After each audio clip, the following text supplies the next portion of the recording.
Sports Center U.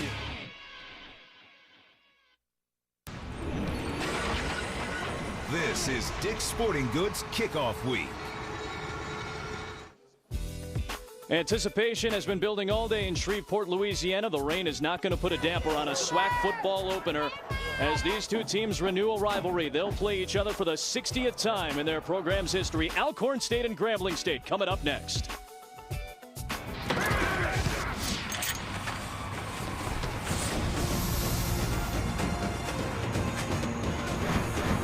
And we welcome you to ESPNU College Football Primetime, presented by McDonald's. Tonight we're in Independence Stadium in Shreveport, Louisiana for the 2011 Port City Classic as the Alcorn State Braves take on the Grambling State Tigers.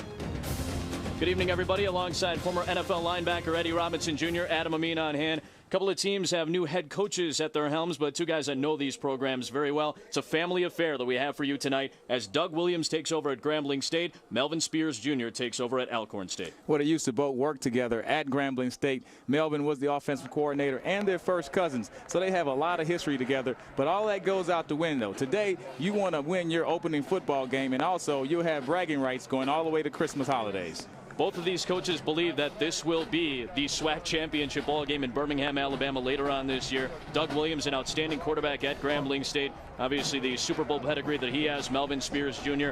knows Doug Williams very well. He's in his first season as the head coach at his alma mater.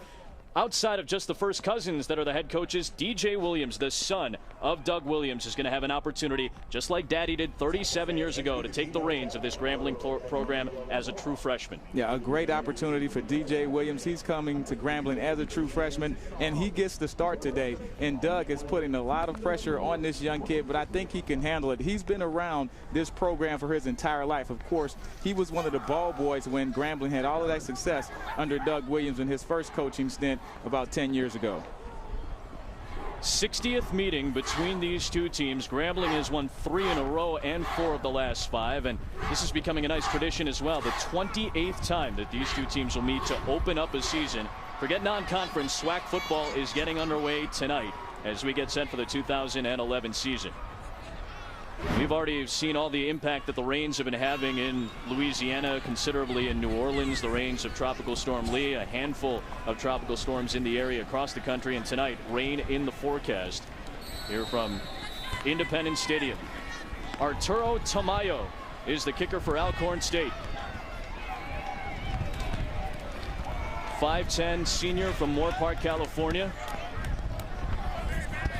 Terrence Lewis, Edward Patterson and Kenneth Batiste back to return. Away we go in the 2011 college football season. From the 8-yard line. Off and running is Batiste, and he'll work himself out near the 30. And DJ Williams, just like Papa did 37 years ago, 1974, Doug Williams took over as a true freshman. DJ is going to have that opportunity tonight. Well, DJ has to take over from day one, game one of the football season. At least Doug had a couple of games to get his feet wet. He came in midway during the season, so we'll see how DJ is able to handle the pressure of being a starting quarterback at Grambling State University. Doug Williams said it's not the pressure that he feels of being Doug Williams' son, it's the pressure that he feels of being the quarterback at this fine program, Grambling State. 1st and 10 from the 28-yard line. And movement up front already to start the night. Both teams had issues with penalties a season ago. We're in the bottom half of the SWAC in penalties all last season. Offside, defense, number 93, 5-yard penalty. Main first down. Jermaine Turner called for the offsides call. Let's get a look at that Grambling offense. You see the young running back, Juwan Martin, taking over for Frank Warren, one of the great SWAC running backs in all time. He's got a big load on his shoulders. Mario Lewis could be one of the big leaders for this ball club as well out of the wide receiver spot, a senior from New Orleans. After the 5-yard penalty, 1st and 5.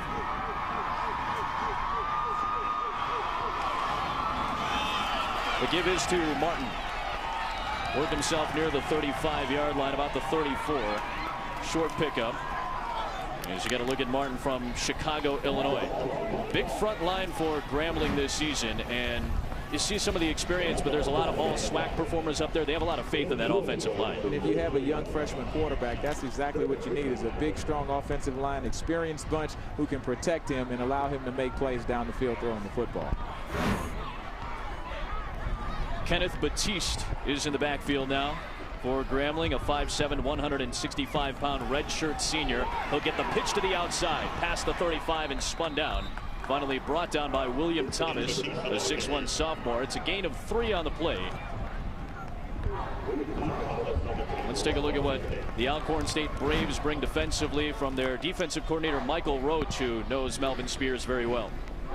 You can see Brandon Morris, also this freshman, Damian Wilson. This is a guy that they really talked about. They got excited when they talked about Damian Wilson, and they're the guys in the secondary, one freshman and 2 seniors. And that defensive backfield as well. Jason Owens is the leading returning tackler, a senior for Alcorn State. Short yardage situation, 3rd and 1. Needing to get to the 38-yard line. Batiste gets the call, and he works to the 45 for a first down. Stopped by Casey Freeman out of the secondary, a 6-yard pickup to extend the drive. Great opening drive by Grambling State. And DJ Williams, you take the pressure off this kid by running downhill here with the inside run. Kenneth Batiste getting that first down. So DJ hasn't had to attempt a pass yet, so we'll see when he puts one up in the air. Batiste, the redshirt senior, and now Juwan Martin, the freshman, is back in behind DJ Williams. Motion in O'Shea Hamilton in the backfield, and the second penalty flag of this opening drive.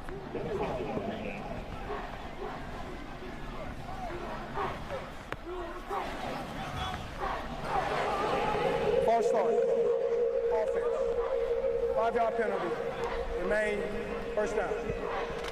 This is a very athletic Alcorn State defense. LaRon Triggs, a 6'1" senior out of Flowood, Mississippi. He could be a huge player tonight. He's one of our impact players. It does a good job of running to the football this year. They lost their top 5 leading tacklers, so they need this kid to step up and have a big season. Those tacklers are gone for various reasons. We'll talk about that a little bit later.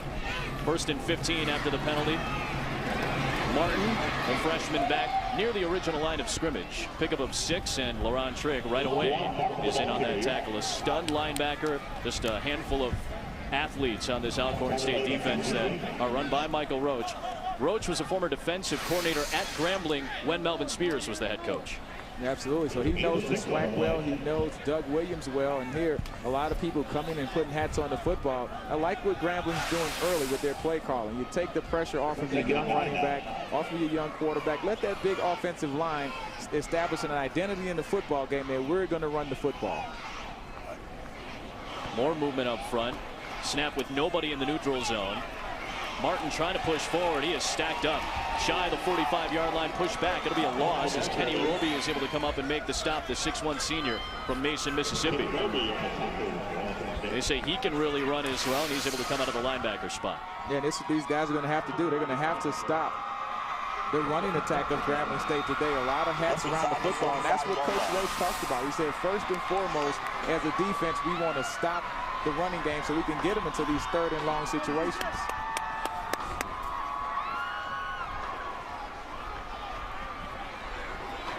Nearly the full 10 needed. Already converted 1 3rd down. Van Phillips in motion. More movement up front. Kind of a sloppy start and some sloppy weather. And Grambling was the 7th most penalized team in the SWAC out of 10 last year. Alcorn was the 5th most penalized team last year in the SWAC. Doug Williams inserting a new offense for Grambling State. Still trying to work out the kinks this first week. Delay a game on the offense. Number 4, 5-yard penalty. Remain 3rd down. He's going to push it back further as the play clock ran down.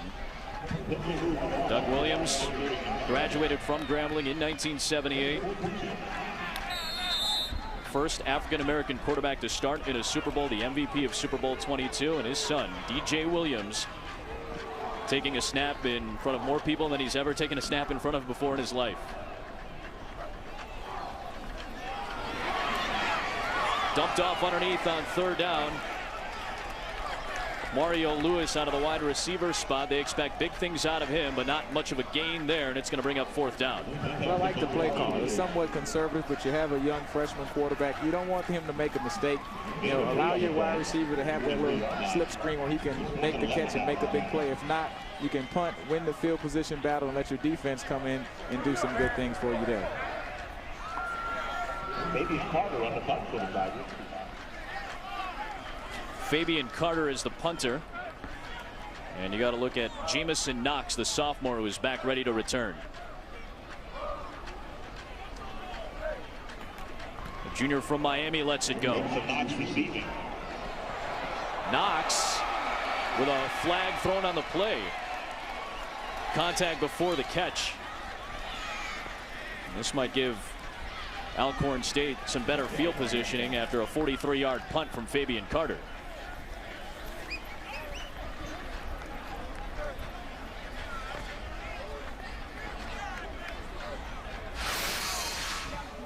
Let's take another look at it. It was Fleming who came up to try to knock down Kick catch interference on the kicking team. 15 yards from the end of the play. 1st and 10, Alcorn. Alcorn State will take over the football with a scoreless tie. Under 10 minutes to go in this first quarter. ESPN News College Football Primetime is presented by McDonald's. I'm loving it. And in part by Dick's Sporting Goods. Every season starts at Dick's.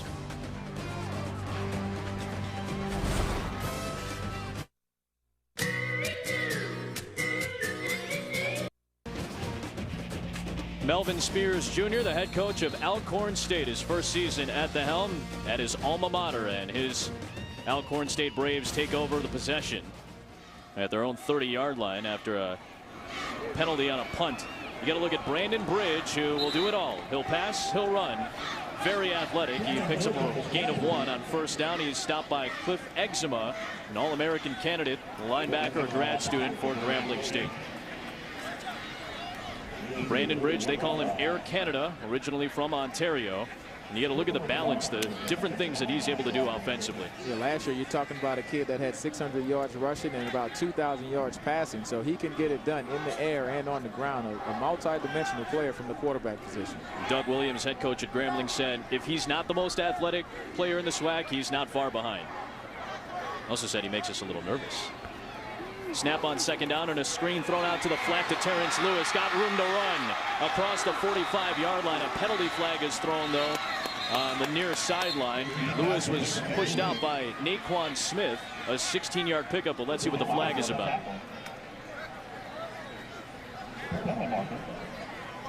Flag thrown back at the 35-yard line. Saw Grambling have 3 penalties on their first offensive drive. Holding on the offense, number 88. 10-yard penalty from the spot of the foul. Remain 2nd down. Avery Williams called for the penalty. Yeah, Avery Williams was good execution on that play, but you have to keep your hands inside. You can see he has one hand on the back of the jersey. That's an easy call for the referee to make. And absolutely, the wide receiver's already passed the block, so you didn't have to hold the block that long. Trey Williams, linebacker, was the one being held up. So that pushes it back to 2nd and 15. From just shy of the 25-yard line for Bridge. From Mississauga, Ontario. It's the Toronto area, southern Ontario.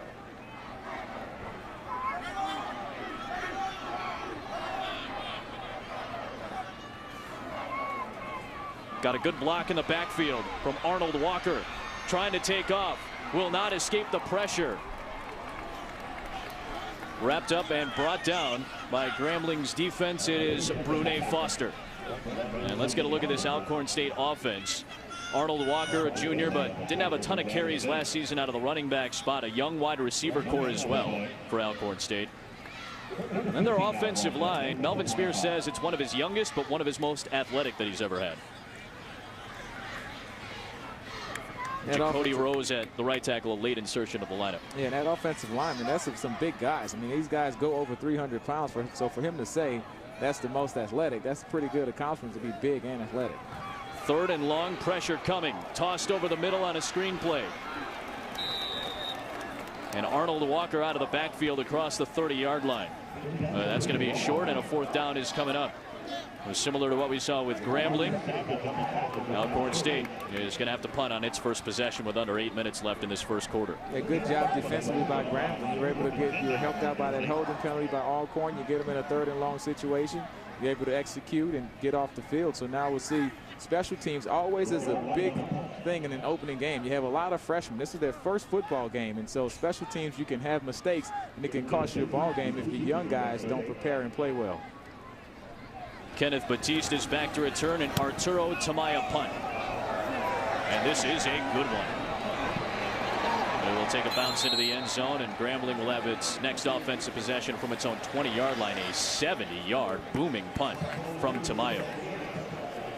Watch BCS Countdown on ESPNU each Monday night as our experts provide an in-depth analysis of the BCS contenders and where each school stands after the first weekend of college football. BCS Countdown presented by Allstate on ESPNU Monday at 7 Eastern. And it's already been a great opening weekend, kicking off on Thursday night with some great games, and we continue it here on this Saturday night in Shreveport, Louisiana. O'Shea Hamilton in motion into the backfield. And DJ Williams runs into Juwan Martin as Martin tries to push forward near the 25-yard line. Let's take a look at what we're going to take a look at over the course of our night tonight. Some great things to talk about. Obviously, with SWAC football, you got a couple of great quarterbacks, Steve McNair and Doug Williams. And we've got to look at a great legend in Eddie Robinson Sr. You can't talk about Grambling football without starting off talking about the legendary coach Eddie Robinson, and of course that's the Eddie Robinson Museum, which is on the campus at Grambling State University. And my partner had a chance to go down and take a look at the museum today, which opened up in 2010, and you'll have an inside look at it as well. DJ Williams on 2nd and 6. Play clock down to 1. We'll get it off. Some space to throw. Pass completed. And a big pop. Grambling State offensively with Courtney Sims out of the tight end spot making the catch, and Jason Owens, who's the leading returning tackler, one of the better secondary players, with the stop. Yeah, Jason Owens coming up from that free safety position. This is a big boy tackle right here.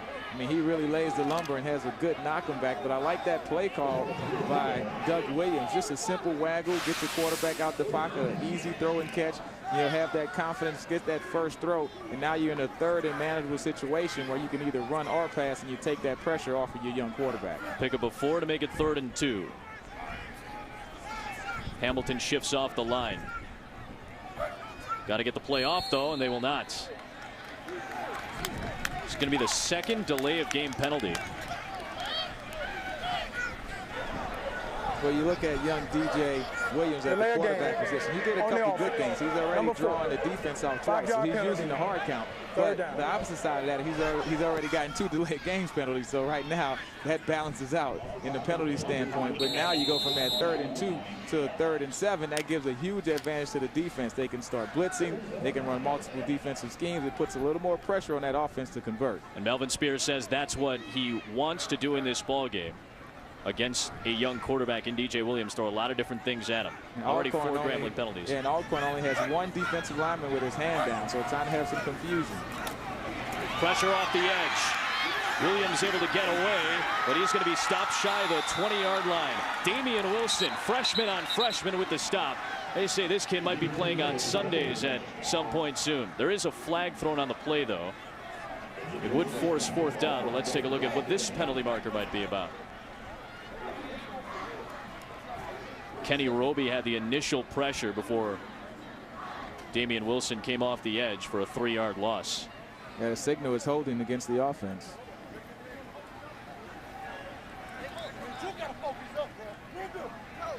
Okay, they might decline this penalty and force 4th down. Holding on the offense, number 67. That penalty is declined, be 4th down. Trenton Livingston has already had a busy night. Julian Winden on the holding call. Look at the pre-snap. Everybody's standing up, and so you have a free rusher putting a lot of pressure on the quarterback. He escapes the first one. The number 25 coming off the edge, Kenny Roby, but then Damian Wilson, number 90, he comes around and corrals young DJ Williams for the sack. Piece of the punt knocked down near the line of scrimmage, and It's going to be very good field position coming up here. But another penalty flag on the punt. Good work on for Trenton Livingston already tonight. And Doug Williams has seen some sloppy play early from his Grambling side. Let's see what this penalty flag is going to be about. Downstairs, one of the hot teams upstairs. Melvin Spears Jr. doesn't seem to be happy with Brandon Thompson.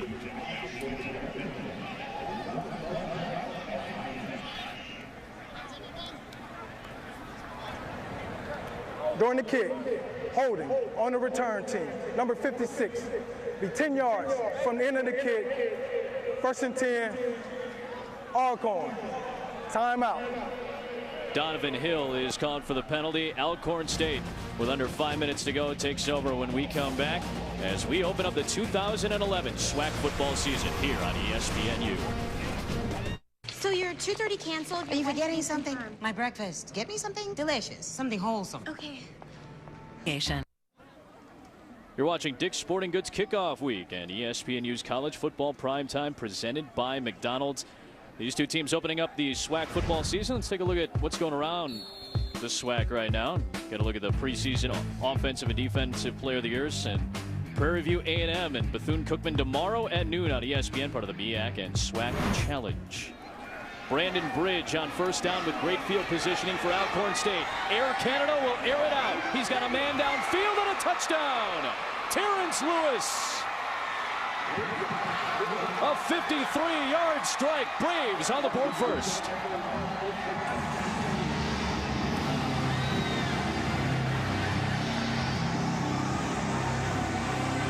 Air Canada executing purposely there.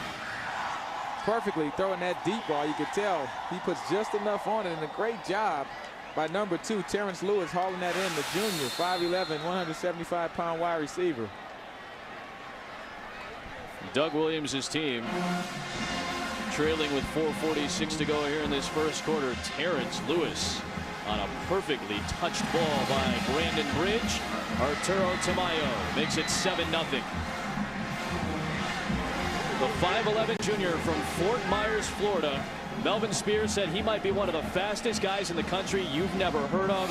After 3 touchdowns last year, one of them against Grambling, he picks up a 53-yard strike. Here, Bridge with the deep pass. You like the touch. Giving Alcorn the early lead. 7-0 Braves on top.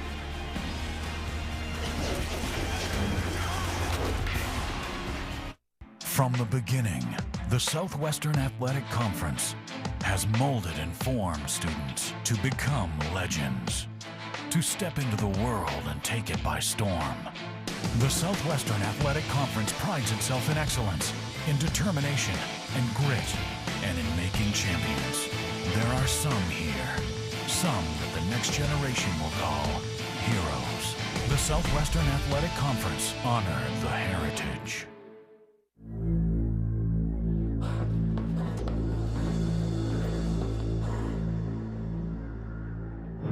From the award-winning producer. College football primetime on ESPNU and a 7-0 Alcorn State lead.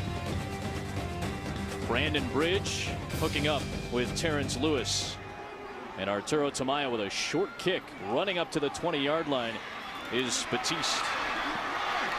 Trying to push forward and work his way up near the 35-yard line. 16-yard return on a short kick. Let's take a look at that 53-yard touchdown strike from Bridge to Lewis. And what I really like about this play is Brandon Bridge. He shows a lot of poise. He gets out of the pocket. He could have taken off and ran, but he settled down, set his feet, and just threw a big-time play down the field to Terrence Lewis. And this kid has a lot of speed. He actually had to wait because the ball was somewhat overthrown, but a great throw and catch by the Alcorn State Braves.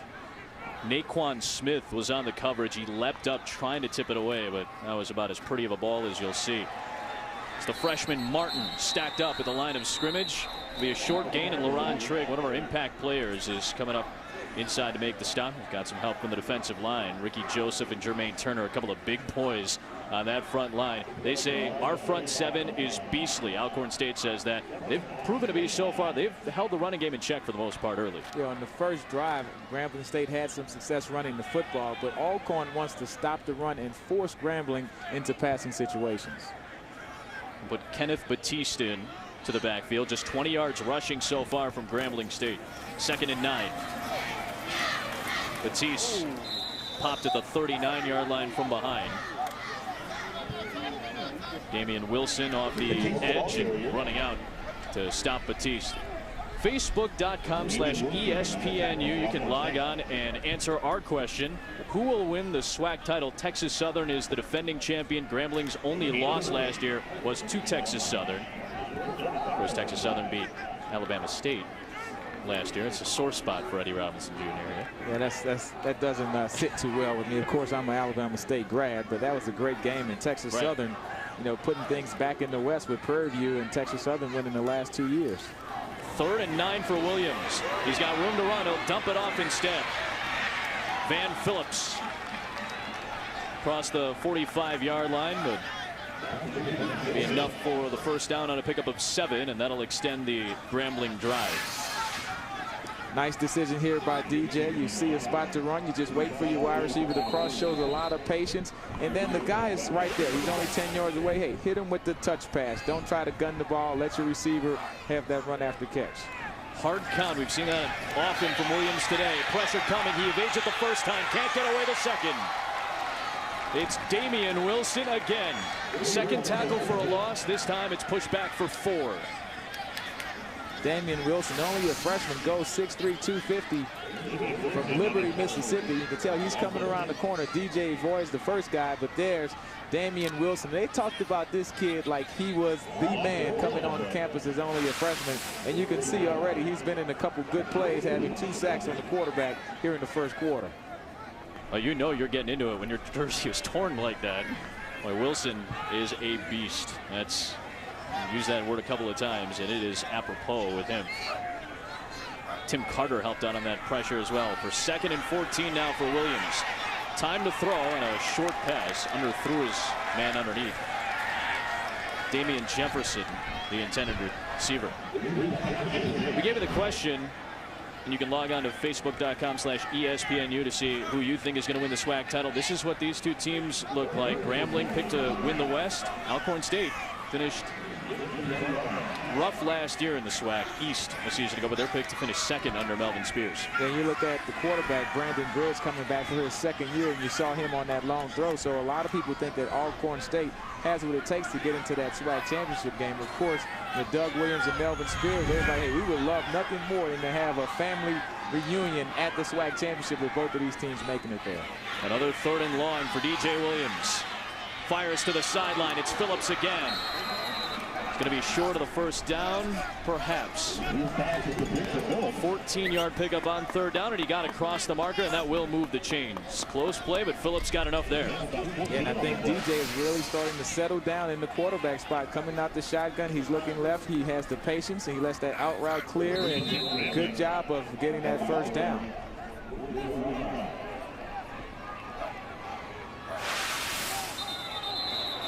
And movement before the play once again. Another penalty marker.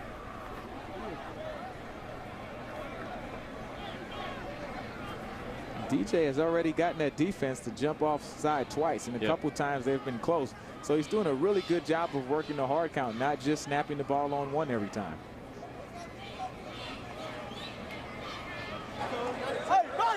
Offsides on the defense.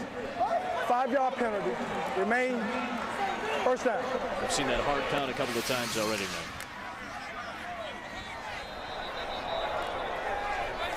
What he's trying to tell his guys, hey man, it's not on one. Why are you moving? Let them jump offside. I'm working something here. That's the 3rd time he's gotten that defense to jump offside. So, well, 1st and 5 with under 1:50 to go.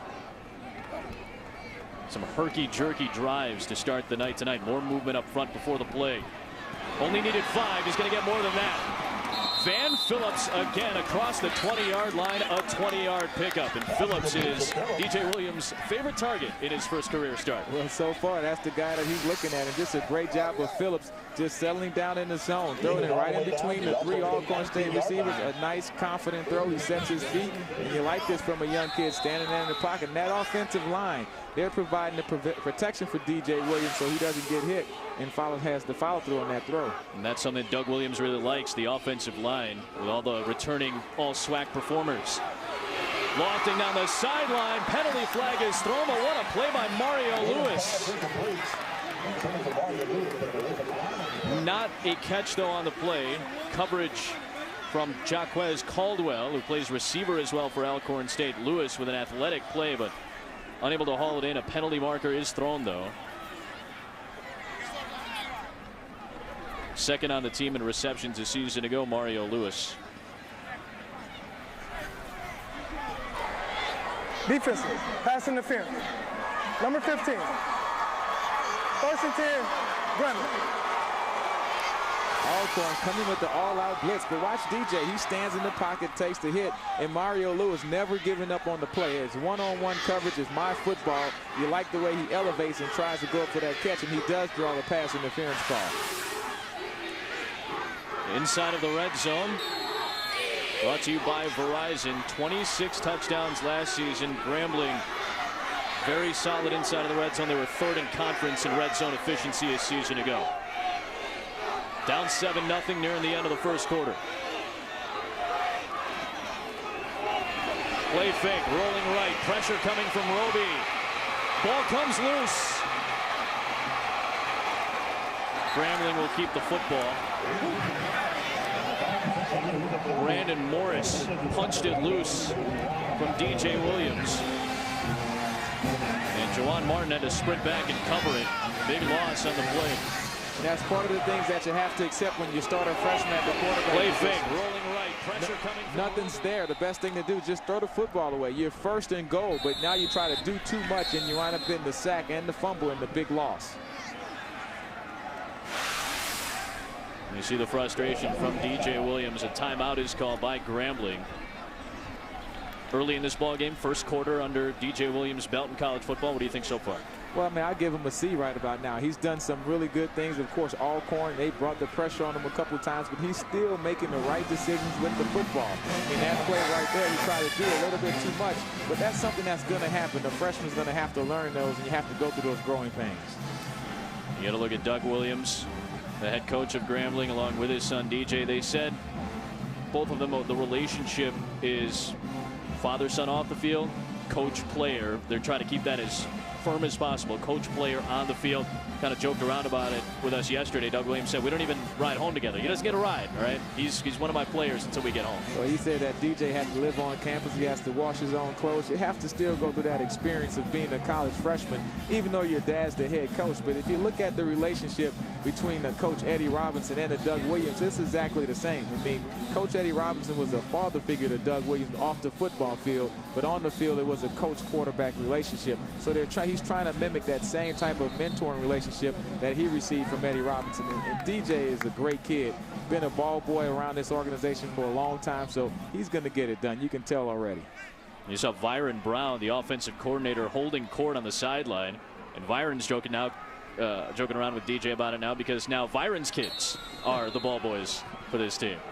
A lot of tradition in Grambling State football. Byron was a running back on 2 SWAC championship teams at Grambling. Second and goal all the way back at the 23.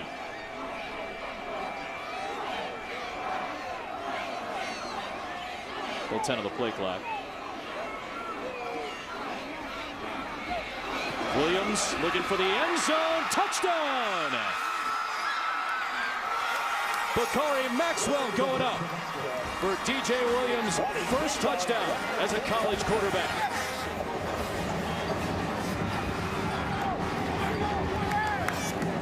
And what a response by DJ Williams and the Grambling State Tigers.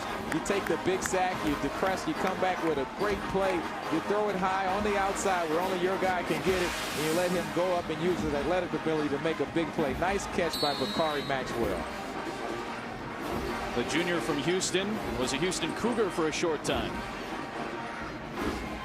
Zoltan Riazo, preseason all SWAC selection, punching it through to tie us up at 7 apiece. We've seen a couple of really good touchdown strikes from both quarterbacks in this ball game. Bakari Maxwell with an impressive catch from 23 yards out. You're talking about the future of the quarterback position with Eric Canada and Brandon Bridge, and now you're talking about a young DJ Williams who's comes back after a big sack and throws this play for the touchdown to tie up this football game. You like the poise after having that big mistake on first down to come back and have the mental toughness to throw a touchdown on second down. Nearly 200 yards receiving last year for Maxwell. They've got some young receivers on this team. But the experience is there with Maxwell, with Lewis. Doug Williams said, I'm still waiting for somebody to take the reins as a leader on this team. He talks very highly about Mario Lewis. Bakari Maxwell, one of the older guys who has some higher level Division I experience, could be another guy to lean on for DJ Williams. Well, I tell you, if DJ keeps playing like he did on that play, I think DJ Williams is going to be that natural leader. I mean, the kid has been around. You can tell he's a tough kid, mentally tough. But it's hard for a freshman to be a leader of a football team. He did participate in the spring, but if you haven't thrown any passes or taken any licks, the players aren't going to listen to you. But he's coming out here, he's taking some licks, having some success. I wouldn't be surprised if he turns out to be the leader of that football team. Beat out Frank Rivers, the sophomore from Fairfield, Alabama, in the quarterback race. Doug Williams, with the incredible pedigree that he has, there is some pressure to perform at Grambling. Terrence Lewis makes a move at the 25. Can't get free at the 30. He'll be spun down shy of the 35-yard line, a 23-yard return. Alcorn State will take over with 28 seconds remaining. Brandon Bridge, a 53-yard touchdown strike to Lewis. And now DJ Williams answers with a 23-yard touchdown to Bakari Maxwell. We're tied at 7. These are a couple of very good offensive teams. Alcorn third in scoring a season ago. Grambling was the number 2 offense in the SWAC. Yeah, but Grambling coming off that zone read option attack that they had last year. Now you see they want to have that vertical passing game, and that's the same thing that Alcorn State wants to do under Melvin Spears. They want to go down the field and put a lot of points on the board. 5 wide for Brandon Bridge, and time to throw. Slings one. It might have been deflected at the line of scrimmage. Sails out of bounds. Second down coming up, and Jamarcus Savage with pressure off the edge. You get a look at Cliff Eczema, who is an All-American candidate, 2-time first-team All-SWAC selection. He's the cog on the defensive end for the Tigers. Yeah, absolutely. This kid had 106 tackles last year and only played in 9.5 games. He couldn't complete the entire season. But this guy will play sideline to sideline. He makes a lot of big plays. He's that impact on defense that you have to have in order to have a successful season. Graduated this past spring with a bachelor's in criminal justice, playing in his 37th career game for Grambling. He was in Miami Beach, Florida, originally born in Brooklyn.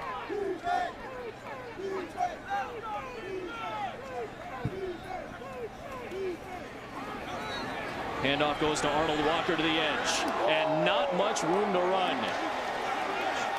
Brune Foster coming up with a stick for a loss of 3. Foster, a very impressive stop. He is the leading tackler for the defensive backs coming back for Grambling State this year. Redshirt senior from Orlando Beach, Florida, with a stop and tough situation coming up for Alcorn State after one quarter as we open up the 2011 SWAC season.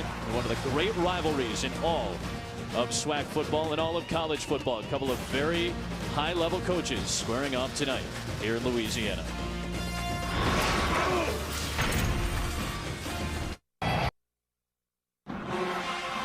You think SWAC football, you think a little pageantry, you think a lot of tradition. A lot of tradition. Alcorn State band playing there, and also the Grambling State Marching Band. 2 really good bands at this game. You want to see a good halftime show? You're going to have one if you come to Shreveport, Louisiana today. 3rd and 13 coming up for Alcorn State and Brandon Bridge. Time to throw, but pressure coming. Still on the move and running out of time.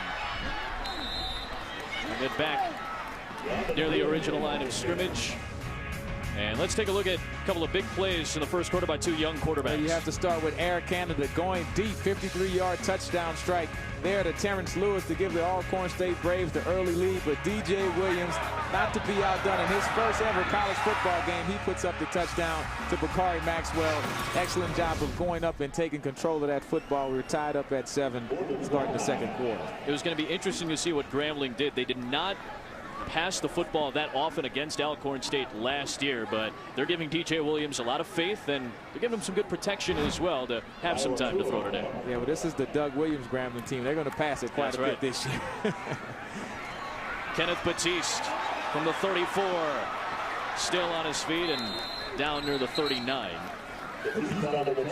Penalty flag is thrown. It's something you always worry about in that first game, because you have a lot of young guys playing, a lot of excitement. You try to bring the referees to the practices to control the penalty calls, but until that game starts to go full speed, you really have to teach your players how to play within the rules and not get penalties. We've seen a lot of flags thrown early already in this game. Holding on the return team. 10 yards from the end of the kick. 1st and 10, Grambling. The Tigers take over early in this second quarter. Last season, a 38-28 victory for Grambling. And again, their only loss in the SWAC season came to Texas Southern, who eventually won the SWAC title. That was a really tight game, too. That was an overtime loss to Texas Southern last year. Yeah, that was down in Houston. That was a good game. If you're Alcorn, you have to really focus on stopping this run that Grambling State has, because when they could get Grambling in the 3rd and long, they have a defense where they're putting one defensive lineman and they're able to try to confuse the young quarterback. But if they can run the football, Grambling has a good chance to be successful on offense. Martin across the 25 to the 27-yard line on 1st down. It's a pickup of 4. Kirk Herbstreit High School football returns to ESPNU tomorrow with a pair of games. Noon Eastern, St. Xavier takes on Pickerington Central. Then at 3:30 Eastern, Springfield and Upper Arlington. Gotta love Ohio high school state football. The Kirk Herbstreit High School Football Classic on ESPNU starting tomorrow. DJ Williams, the freshman quarterback, his first career start. Timeout call. That's the 2nd Grambling timeout of the night. Keep in mind, this is a Grambling State team that they lost Frank Warren. They had over 1,500 yards rushing and 18 touchdowns. So it's somewhat of an identity change when you lose a guy that was so crucial and had over 4,000 career yards. Now you have a freshman quarterback and a Doug Williams-led offense. So you have to change the whole philosophy on what you're doing offensively. I wanted to say Grambling can run the football a little bit more even without Frank Warren. This is what we saw last season. Grambling really relied on the ground game, as you would with the 2nd leading rusher all time in SWAC history in Frank Warren, while Air Canada was given carte blanche to pass often. And you were joking around yesterday, but it's true. 29 rushes last season for Alcorn State. Brandon Bridge probably had a good portion of those. He did. And now you get to look at the difference today from Grambling. Balanced. Yeah, Grambling State wants to be a lot more balanced team, mainly because you still have a young quarterback. But Grambling, traditionally, they do run the football, but Doug Williams, and he's a quarterback. So a quarterback's going to do what? He's going to call pass plays. Exactly. And so once DJ gets his feet under him, you can bet that he's going to try to air it out. And the thing about it, they really like the wide receivers that they have, and they feel like those guys can make big plays down the field. They've got some younger receivers, but they do have some good experience at that wide receiver spot. 2nd and 6 from the 27-yard line. Pressure coming off the edge. Williams brought down to the 21. Kenny Roby and Brandon Morris with a loss of 7 on 2nd down. This is going to bring up a 3rd and long for Grambling. There's Kenny Roby, who's untouched coming in. Well, this is the 2nd time he's come untouched. You can tell he's lining up from a outside little rover position, but they're not picking him up in the interior count. So one of those offensive linemen have to point out to say, hey, if this guy comes, either we have to pick him up or a quarterback. It's your responsibility to say, hey, if he comes, throw the ball hot. But they're either missing the hot read or one of the offensive linemen is not making that adjustment to pick up Roby off the edge. It's the 4th sack for Alcorn State's defense. And a penalty marker is down before a 3rd and 11 play. And you can bet, I mean, a defensive coordinator like Michael Roach, an experienced guy, if they don't stop that, they'll just keep running that same blitz the rest of the game. Delay of game, offense, number 4, 5-yard penalty, remain 3rd down. 3rd delay of game call and the 6th penalty flag against Grambling's offense. These are the kinks that need to be worked out for Doug Williams in a new offense. Don't forget, this is a change in the offensive set for Grambling this year. They were a spread option team last year with the great running back in Frank Warren. 3rd and 16 from just past the 15-yard line. Williams going to have to take off. And he'll be stopped shy of the 20. And it's going to bring up 4th down and a punt unit for Grambling State coming on. In those 3rd and long situations, that so favors the defense. What Alcorn is doing on 3rd down, when they get into those 3rd and long situations, they have one defensive lineman with his hand down over the center, and you have 10 guys standing up. So they're not going to let DJ Williams feel comfortable in the pocket when they get into those 3rd and long situations. They're going to make that very uncomfortable. Maybe a little frustration setting in early for DJ Williams. He's been hit or miss, as has the Grambling offense early. Fabian Carter to punt. Terrence Lewis back at his own 35. That's a great punt back to the 25, and Lewis slips and falls. And a very impressive punt from Fabian Carter. 55 yards from Fabian Carter on that kick. His long last season was just 52 yards. Alcorn State and Grambling opening up the 2011 SWAC season. Just over a dozen left in the first half, tied at 7. The godfather of the SWAC, Marino Chasm, who is the head coach of Alcorn State for quite a long time. There's so much tradition, not only with the teams, but these coaches oftentimes make these programs what they are. Marino Chasm is one of the guys who made Alcorn State what it is today. Yeah, I mean, he was that back at Alcorn from 64 to 85, and they're actually going to change the name of Jack Spink Stadium to Chasm Spink Stadium, and they'll do that before the home game on September 17th. And one of the classiest guys. He was also athletic director at Southern University. Just a real good guy that was also in the SWAC conference along with Coach Eddie Robbins. From the 22-yard line, Brandon Bridge. A handoff to Anthony Williams. Room to run, and finally upended shy of the 1st down marker. Good run on 1st down. 6-yard pickup for Anthony Williams, a freshman out of Louisiana.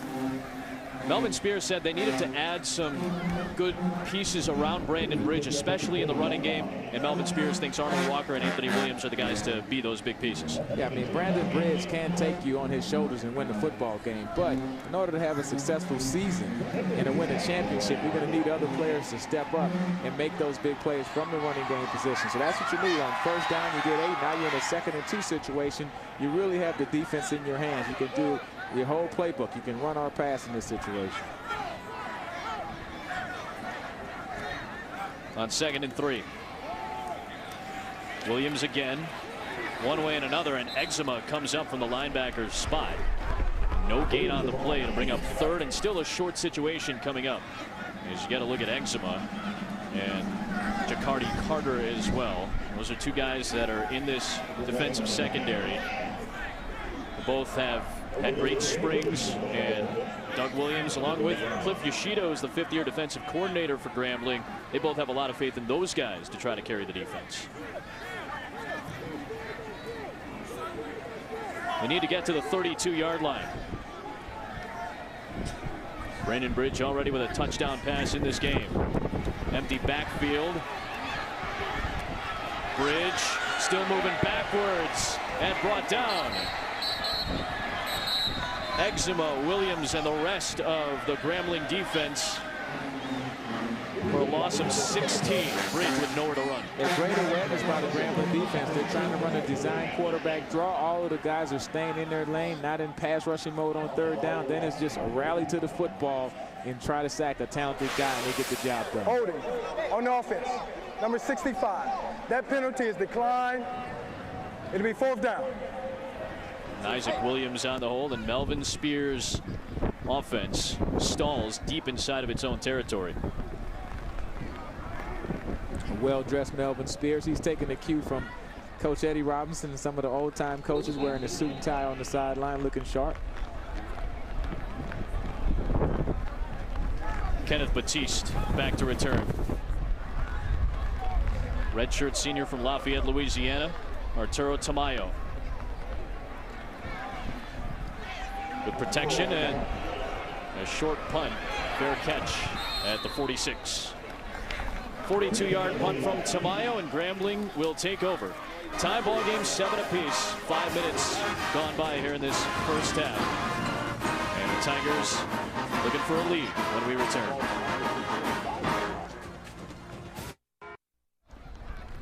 ESPNU's College Football Primetime is brought to you by Capital One's Venture Card with double miles on every purchase every day. And by Smooth Bush Beer and easy drinking Bush Light. 7-all and Grambling with the football with 10:05 to go, and good field position for the Tigers. DJ Williams on first down, back to throw. Taking a shot down the field and incomplete. He overthrew his intended target. It was Mario Lewis. 2nd and 10. I like the call. I mean, you've been real basic and running on first down for the last couple of series, so you come out with a first down play. You try to run all goals. Maybe you catch one of the secondary members sleeping, get a big play, but now you're in a 2nd and 10 situation with DJ. And one big thing, I think they have to get that play in just a little quicker. You know, they've had those couple of delay of games called, which is really just an offensive penalty. It's not just on the quarterback when that play doesn't get in there on time.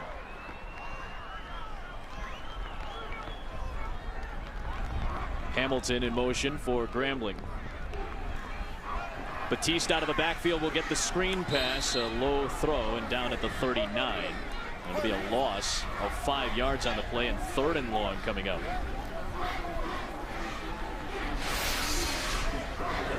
Trying to run a quick swing pass. You can see the pressure by Alcorn State. Able to good throw so the receiver can have a good run after catch. With the knee down, now it's a 3rd and long situation. Alcorn has been very successful in these situations so far in this game as far as putting pressure on young DJ Williams. 3rd and 15. 3 out of 5 so far, though, Grambling on 3rd down in this game. This is a long one. Williams fires, incomplete. 4th down coming up. But a penalty flag is thrown. Jeremiah Hernandez was the intended target. We've seen a handful of penalty flags in this ball game already. 11 penalties in this game, and a couple of other penalties that have been declined. Illegal formation, 5 men in the backfield. That penalty is declined, be 4th down. You know, we talked to Doug Williams about spring practice and getting ready for this year. And he said in the spring, you see the offensive tackle seems to be not all the way on the line of scrimmage. That's that 5th guy in the backfield. But one thing he talked about was just, you know, it was real messy in the spring. But he said coming back in the fall, it seemed like it was turning the corner. But when you have a new offense, a young quarterback, you're going to have a couple of series that just don't go well. But you just have to string together enough good plays to make it so you can win a football game. Gabe Fleming with a high snap. Carter had to rush the punt, but it's going to get a friendly roll. And a solid punt for Fabian Carter. 7-7 ball game. Let's take a look at what's going on next week on our college football slate right here on ESPNU. Central Michigan and Kentucky kicking things off at noon Eastern. Stanford and Duke. New Mexico and Arkansas in our primetime game, along with South Carolina State against Bethune-Cookman. South Carolina State lost to to Central Michigan earlier in the week on Thursday to open up their season. They'll be in Daytona Beach to take on Bethune-Cookman next Saturday night.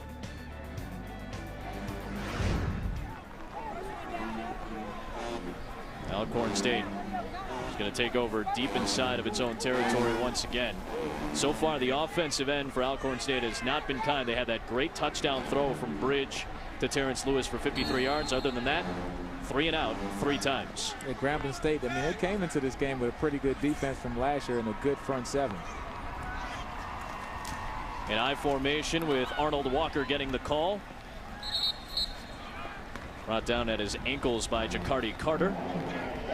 Pickup of 1 on that first down run. I think the history of Melvin Spears and Doug Williams, you know, 2 coaches who want to have that vertical passing attack, but in this type of game, you know, first game of the year, your offenses are trying to find their way just a little bit.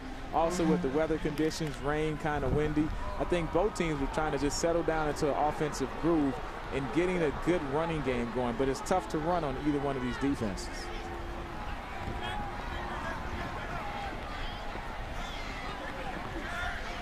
Second and 9 for Bridge. And that I formation look one more time with a couple of tight ends. Play action. Bridge hit as he throws, and in the area was Foster. Potentially for an interception. Turned around and the ball was there. Good pressure from the front line. 3rd and 9 coming up. Trey Williams on the attack. Yeah, good play fake, but coming off the backside, you have an unblocked man, and your quarterback doesn't have a chance unprotected. And he takes a big shot at number 42, Trey Williams, and very fortunate, because if Foster had been facing the quarterback, that would have been an easy interception in the turnover. So now, 3rd and long situation. We'll see if Grambling is able to mix it up and bring some pressure against Air Canada. Trying to avoid another 3 and out on 3rd and 9. The sophomore from Southern Ontario has 5 receivers and a penalty flag before the snap. This has killed a lot of the rhythms for both of these offenses. Delay of game on the offense. Number 7. 5-yard penalty. Remain 3rd down. Well, Adam, I think that handful of penalties is going to a basket full of penalties right now, and they're starting to really add up, and that's very annoying to the coaches. I mean, a 3rd and 9 is hard enough to convert, and now you get to a 3rd and 14, and it's just that much harder. You're backed up into your own red zone territory. Hard to come up with a safe play that can't end in destruction in this situation. And penalties for these teams, half a dozen, or a dozen total, I should say, for both sides. Bridge with Williams pressuring, got rid of the football, incomplete. Dante Parker, the junior from Texas, was the intended target, and 4th and long coming up. The punt unit will be coming out on another 3 and out for Alcorn State. Let's see how Arturo Tamayo is going to handle it with this weather here in Shreveport, Louisiana. Obviously, we've seen what's gone down in New Orleans the last few days with Tropical Storm Lee and Tropical Storm Katia as well. Wind is playing havoc. It's blowing in on Tamayo as he gets sent to punt.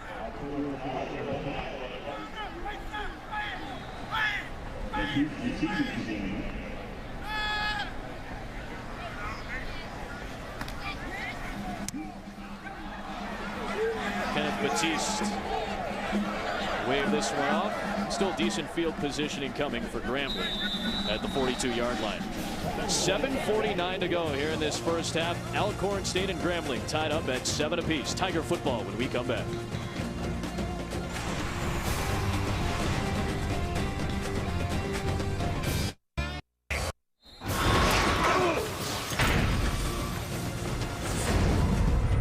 Grambling football on their own 42-yard line, tied at 7. And on a first down, it'll be a run for Jawan Martin, the freshman. 7:35 left to go in this first half. Both teams with a touchdown pass. And there is a look at Doug Williams. 2nd stint, but his first year in his 2nd stint at the helm of Grambling.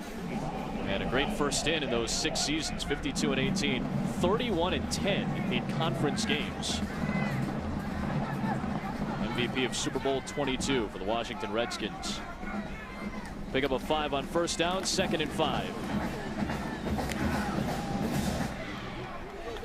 We talked about Doug again. Williams during that first stint at Grambling from '98 to 2003. Of course, he was following up behind the legend and Coach Eddie Robinson, over 400 career wins. So a good testament to him that you can follow up behind a guy who had that much success out of the program, and you come back and win 3 SWAC titles on your own.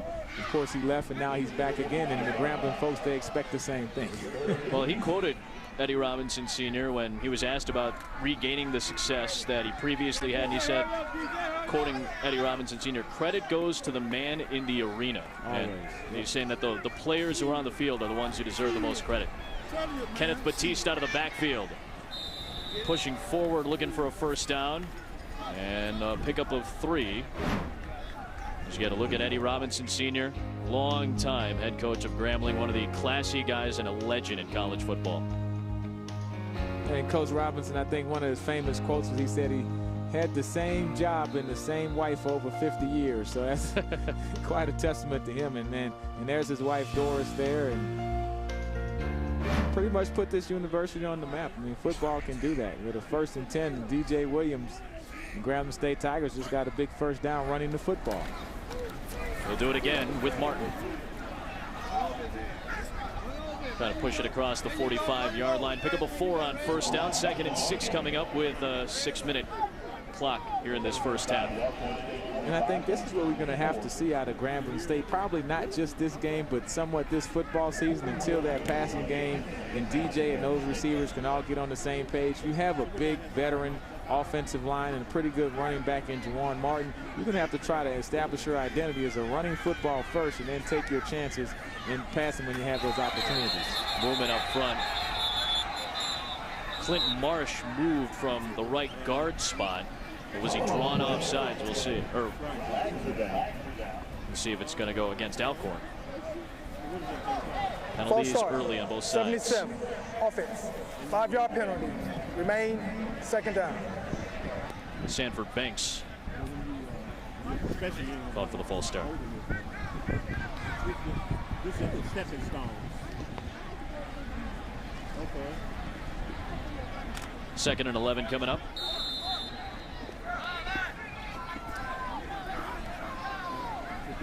Doug Williams, Washington Redskins team routed the Denver Broncos back in Super Bowl 22. His son DJ in his first career started quarterback on 2nd and 11. The ball comes loose on a handoff. Alcorn might have the football. Braves take over on the turnover.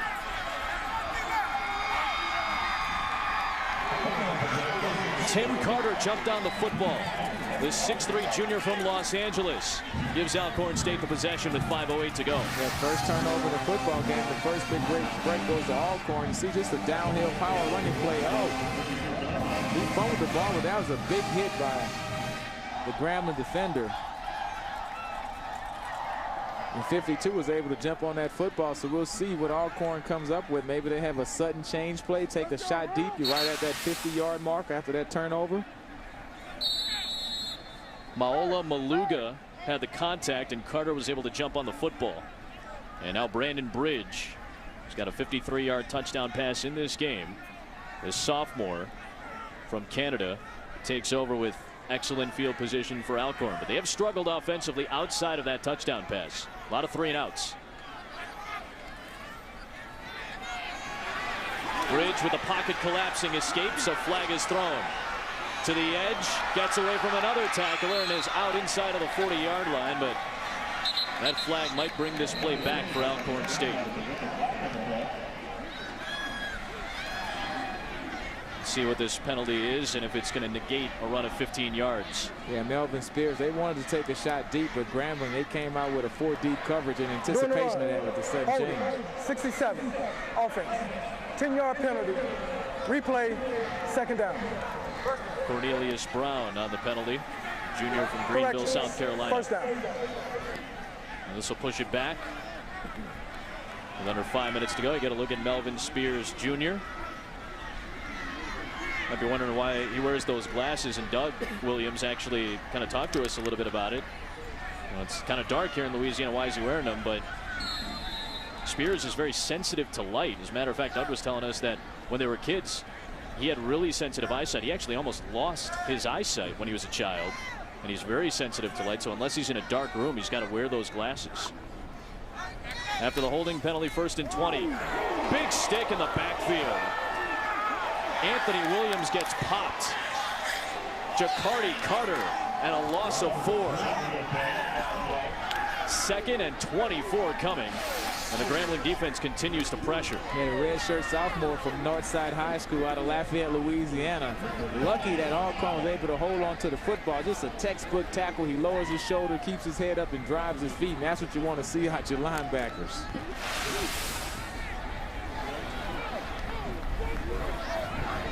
You got to look at Carter, who did a great job out of the linebacker spot, putting pressure on Bridge a season ago. Doug Williams spoke very highly of Carter. Pitch goes to Walker. Not much room after the 30-yard line. It's going to be a loss. On 2nd down, and now 3rd and a country mile to go with under 4 minutes left in this first half. This is what Doug Williams wanted to see out of his defense. He really challenged them in the spring and in the fall. we need you guys to carry this football team until this young offense can get things going. And that front seven, if you watch them, they're playing knock-em-back football. They're really resetting the line of scrimmage on the Alcorn State Brave offensive side of the ball. So you like that when you can control the run with your front seven. It allows you to do a lot of things in the coverage aspect. And now in this 3rd and long situation, definitely favors Grambling. We'll see if they put some pressure on the quarterback. Illegal block, below the waist, number 6 on offense. That's 15 yards from the previous spot. End of the run. Replay, 2nd down. After all that, this will make it a 2nd down. It was going to bring up 3rd down and very long, but now 2nd and 39 to go for Alcorn State. And keep in mind, this was a turnover where Alcorn got the ball at the 50-yard line. So a great job by this Grambling defense coming on and setting the tone after a sudden change. From the 17-yard line, Bridge will dump it off. Short pass for Arnold Walker. Trey Williams and the rest of the Grambling defense able to catch up. Jamarcus Savage finishing off a tackle on a gain of just 2 yards. And now 3rd and 37 coming up for Alcorn State, which is so far 0 for 4 on 3rd down. Well, I think it's a pretty good chance that they'll be 0 for 5 in this situation. But I tell you, after those 2 big pass plays, one by the quarterback from Alcorn, Air Canada, and then DJ responded, it's been all defense after that. Right. I mean, both of these defenses have really turned it up a notch. Grambling, Alcorn getting the turnover. Now Grambling's defense coming up at a 3rd and 10. Now you're in a 3rd and 30. So that's 20 yards of losses from penalties and bad plays. So the defenses have really stepped up their game in the 2nd quarter. They'll keep it on the ground with Walker, spinning to try to get any extra yardage for the punter Arturo Tamaya. They'll push the football out to about the 25-yard line, and now 4th down coming. And Grambling, no matter what, you would think would have good field position, but Tamaya's already let go of a solid punt in this game.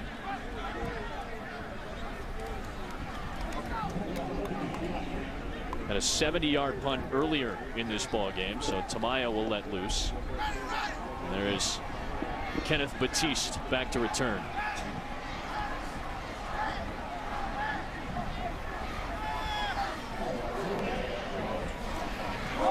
Bobbled snap. Tamaya, a line drive kick. It'll be waved out and out of bounds right around the 45-yard line, and Grambling is going to take over. We're tied at 7 with 2 minutes to go here in this 1st half. And we welcome you into our broadcast booth as well here from Shreveport, Louisiana. Adam Amin, Eddie Robinson Jr. And so far, DJ Williams, Brandon Bridge have the 2 big touchdown strikes. Outside of that, like you mentioned, defense has been king so far in the opener of the SWAC season. Well, somebody's going to have to come up and make a big play, either in the pass game once again. Both teams are trying to establish that offensive identity running the football, but the defenses are having none of that. Now, so far in this ball game, we've seen a lot of 3-and-outs from Alcorn State. We've seen a lot of penalties. It really does look like an opener with a couple of young teams so far today. Yeah, a little bit of sloppy play, offsides, those type of things, but the teams are playing hard. I mean, it's going to take a big turnover or another big pass play for someone to kind of establish themselves and make a big play. I don't think it's going to need a lot of points to win this football game. 1st down for Grambling's offense, and DJ Williams will take over with excellent field position. This is going to be a great lesson. 2 minutes on the clock, good field position, tie ball game. Not necessarily a crunch time spot, but this could be a good learning experience for DJ Williams, you'd think, as a freshman. Yeah, I would think so, because you're getting into a situation where the worst case scenario, you want to go into the half at 7-7. You never want a turnover, but in this situation, let's try to drive down, get a field goal, maybe a touchdown, but I don't want to put my defense back on the field again. So protect the football, manage the clock, and end the rest of this half in good note. Doug Williams, veteran quarterback in the NFL, was drafted by the Tampa Bay Buccaneers. Obviously the great run with Washington. Was in the Tampa Bay front office as a scout for a while, and was a personnel executive. Actually took over as a GM for a UFL organization, but came back and signed a 4-year contract in February to become the coach for his 2nd stint at Grambling. And I think he's relishing the fact that he gets to coach his son. DJ had already made the decision that he was going to sign with Grambling. He had an opportunity to maybe go to Western Carolina and decided, you know what, I'm going to go to Grambling. And then about a month later, that's when Doug was hired as the head coach. 1st and 10 best Grambling starting position of the day, and Mario Lewis is going to pick up some good yardage. Out to the 34-yard line, stopped by Jason Owens, and a first down pass, and first down coming up with 1:53 left. Great way to start a drive. Most teams run the draw screen. You run that quick wide receiver screen, get the big guys out blocking. No huddle, and Kenneth Batiste gets the call past the 25-yard line. Owens again in on the play after a gain of 8, so second and short coming up, and Grambling already moving the football efficiently on these first couple of plays. Now, if you're DJ Williams, one thing you have to realize, protect the football at all costs. You don't want any negative plays, no sacks to take you out of field goal range. A minute and a half and one timeout for Grambling.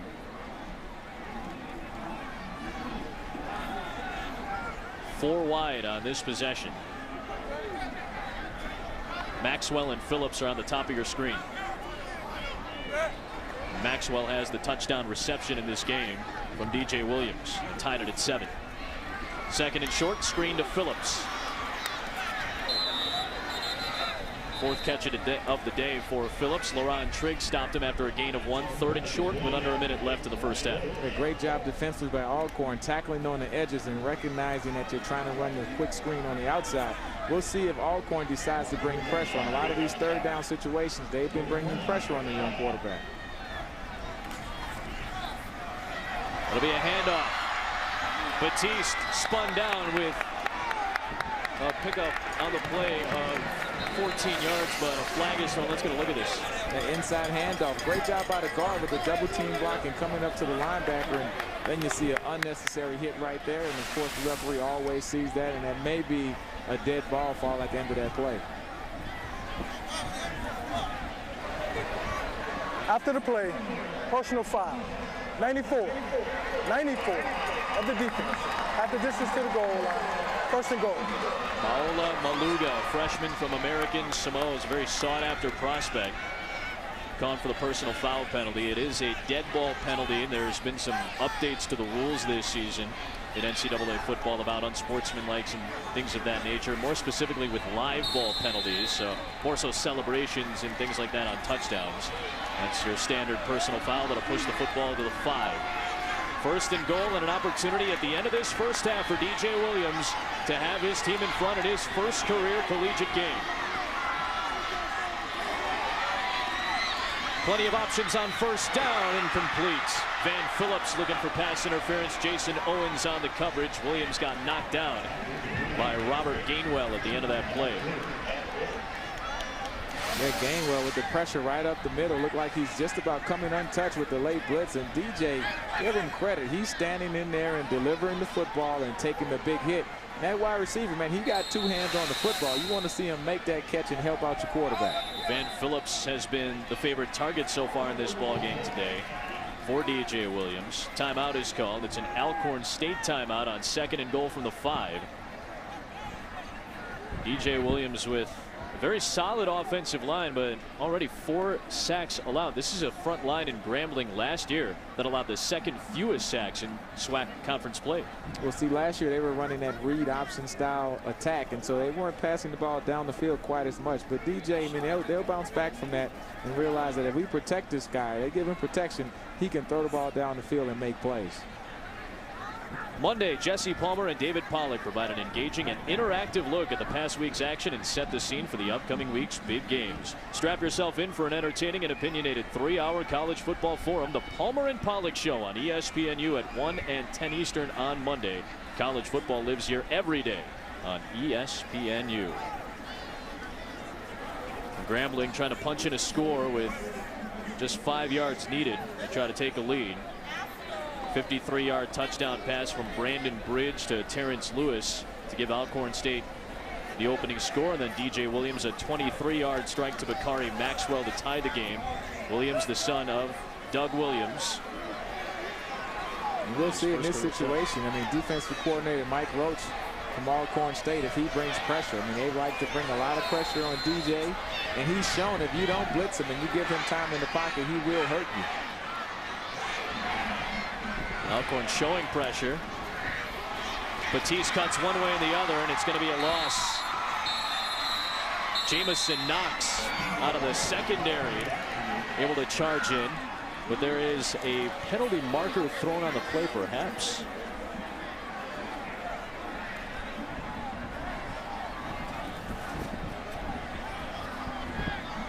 And there is. There's a couple of flags down. One inside of the 5 and one back at the 9-yard line.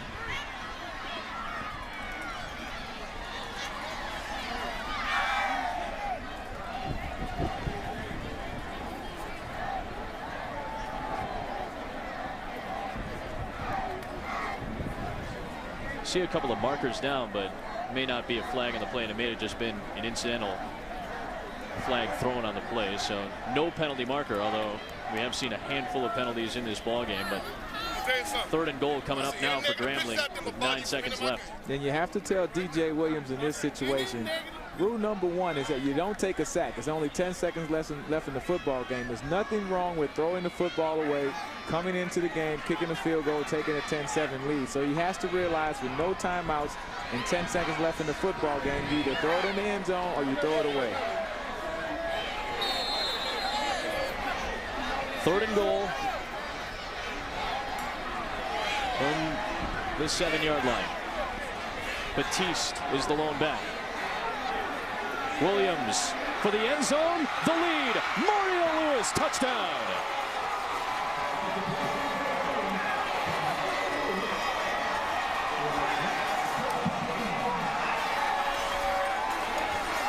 The senior from New Orleans had 1 touchdown all season long last year. He picks up an early score, and DJ Williams, in his first career collegiate game, has given Grambling the late first half lead.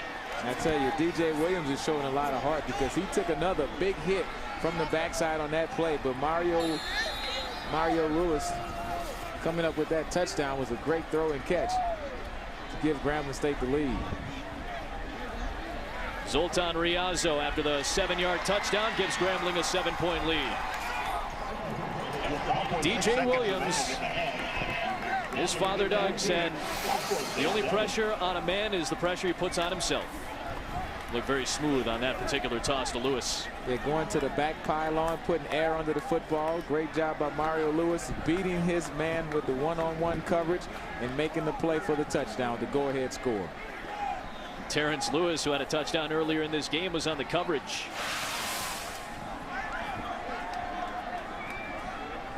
He said they need leadership, Grambling.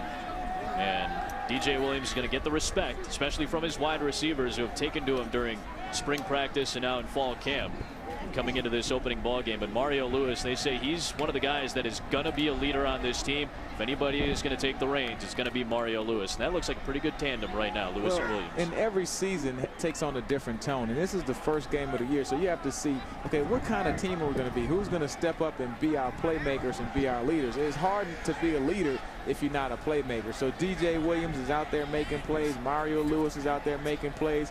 Once you start making plays on the football field, then you can insert yourself in a leadership position. Solid passing numbers so far when he's had time. And we said he's been hurt, he's been sacked, but when he's had the time, he's looked pretty good in the pocket. And that'll be the adjustment going into the second half. Alcorn State has done a good job of blitzing DJ Williams, confusing him, had a lot of players just running free. So we'll see if they increase that pressure in the second half, because if you give him time, he's shown that he can throw touchdown passes. Riazzo to kick off. Terrence Lewis. And whistle blows that play dead. His knee was on the ground. Lewis, with 3 seconds left, he and the Alcorn State Braves will take the field. We'll see if they just finish off this half. Grambling got the football with 2 minutes left in that first half. In 1:56, they're able to go down to the other end and score. Alcorn State offensively has struggled. There is a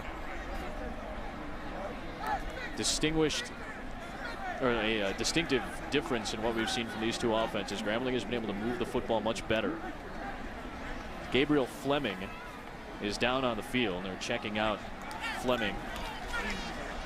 Well, both offenses have sputtered in this first half, but I think Grambling has done a good job of getting just enough out of that quarterback position and making a couple of big plays here and there and stringing a couple good plays together so you can complete a drive, where Alcorn seems to have a good play and a negative play, or a good play and a penalty, and they haven't been able to string together another good plays to complete a drive and put points on the board.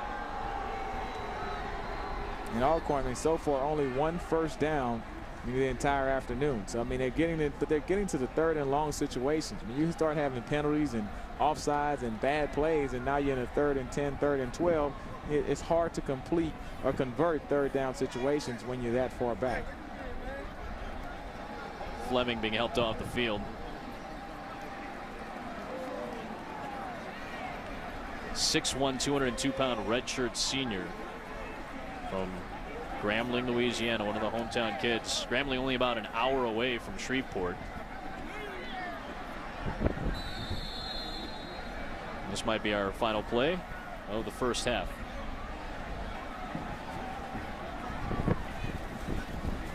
Brandon Bridge will take the knee, and after his Braves had a 7-0 lead to start, Doug Williams and his son, the freshman quarterback DJ, able to take a 14-7 lead on Melvin Spears Jr. and the Alcorn State Braves in the opener of the SWAC football season.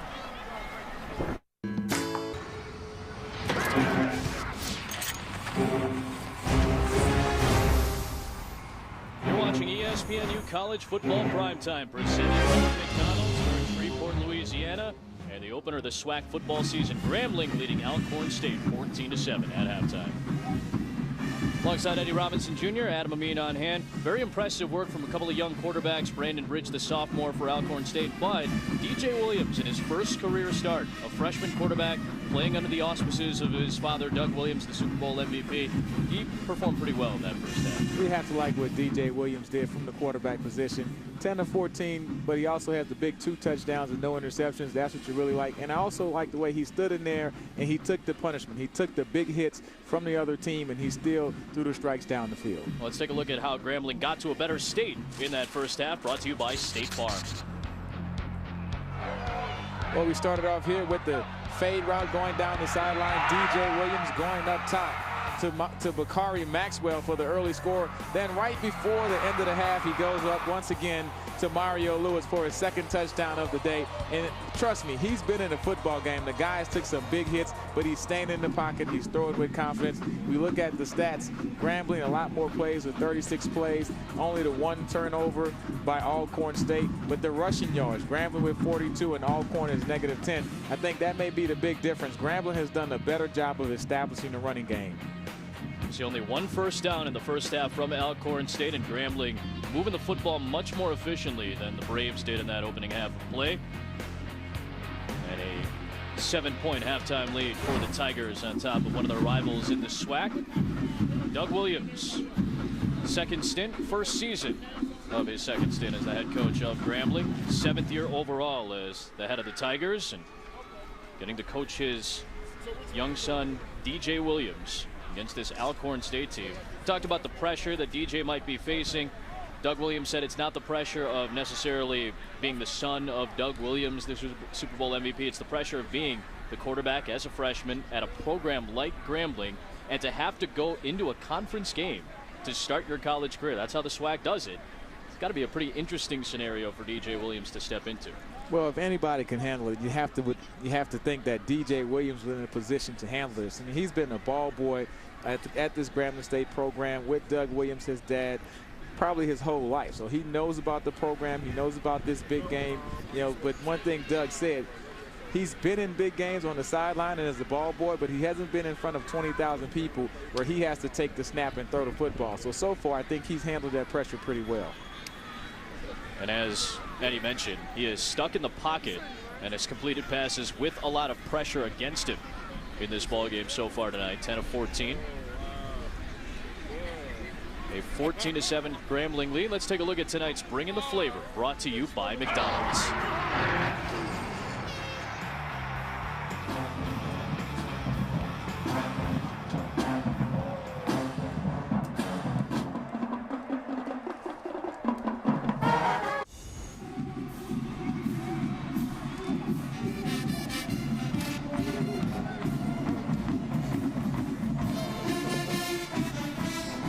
During the college football season, obviously you get the pageantry, you get the excitement, you get all the fan support, a lot of tailgating here today in Shreveport, Louisiana. But one thing that you really got to like about HBCU football specifically is the halftime shows. Yeah, you get some great band coverage. And that's one thing Coach Robinson always said, you know, we have to sell more than just the football team. We have to sell the band, we have to sell the cheerleaders, we have to sell the whole HBCU experience.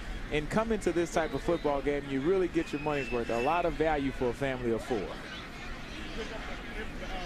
Jacquez Caldwell, freshman out of Dallas, Texas, ready to return. A lot of excitement leading up to this opener in 2011. Grambling coming off a very solid season where they finished second only Texas Southern, the eventual SWAC champion. And Alcorn State trying to bounce back after a 5-6 season when they went 4-5 in conference play. Zoltan Riazo to kick off. This one is going to stay in bounds for the time being, and it has to be picked up by Terrence Lewis. Boy, that ball did some kind of tiptoe act down the sidelines, nearly went out of bounds, so it would have been a legal procedure penalty. Instead of being a pretty good field position for Alcorn State, it's back at the 10-yard line. That's a tough break for Alcorn State and Terrence Lewis. I mean, he played that right. You want to see if that ball can go out of bounds, but it didn't. So he had to do the next best thing, was pick it up and just make something happen.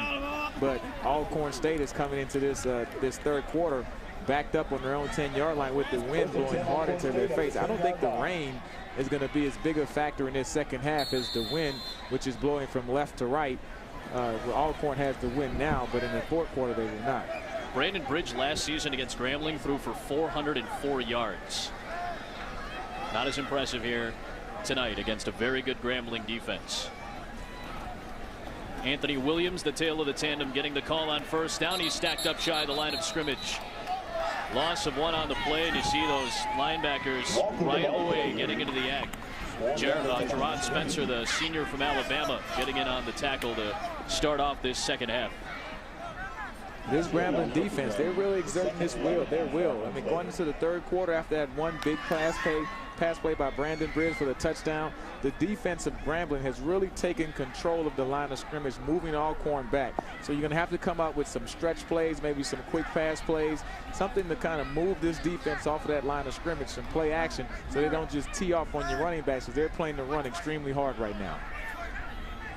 2nd and 11.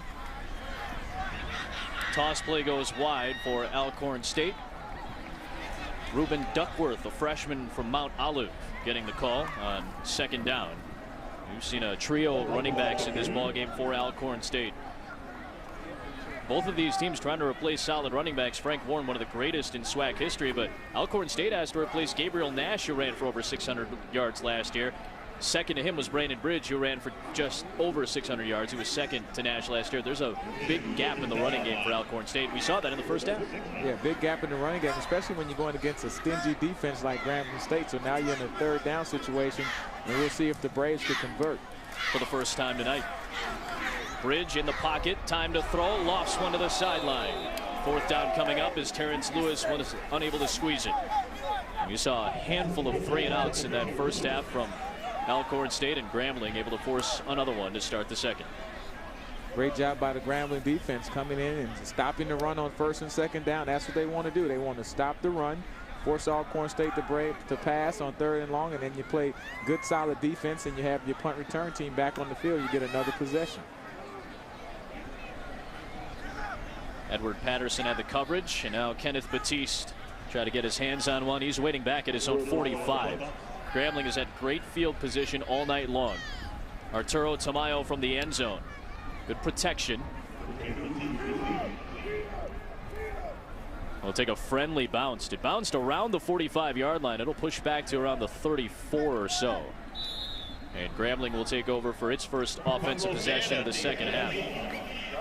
Well, Grambling is just about an hour east of Shreveport, Louisiana, and obviously with Grambling State, it's got a lot of history. The Eddie Robinson Museum on campus at Grambling.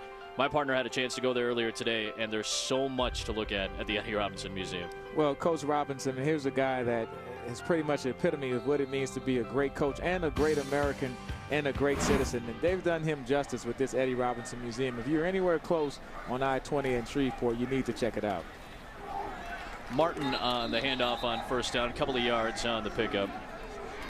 This is what we got a chance to look at earlier today, some photos, and that's a very interesting collage there too. That is, that collage right before the Doug Williams jersey. That's all of the players from Grambling who went on to play in the NFL, and that was just one side of the wall. There was another side that I couldn't take a picture of, and I was like, man, I can't believe it's that many players who went to the NFL. And there's, of course, is Eddie Robinson Jr., who was an assistant coach at Grambling and is a big supporter of the program.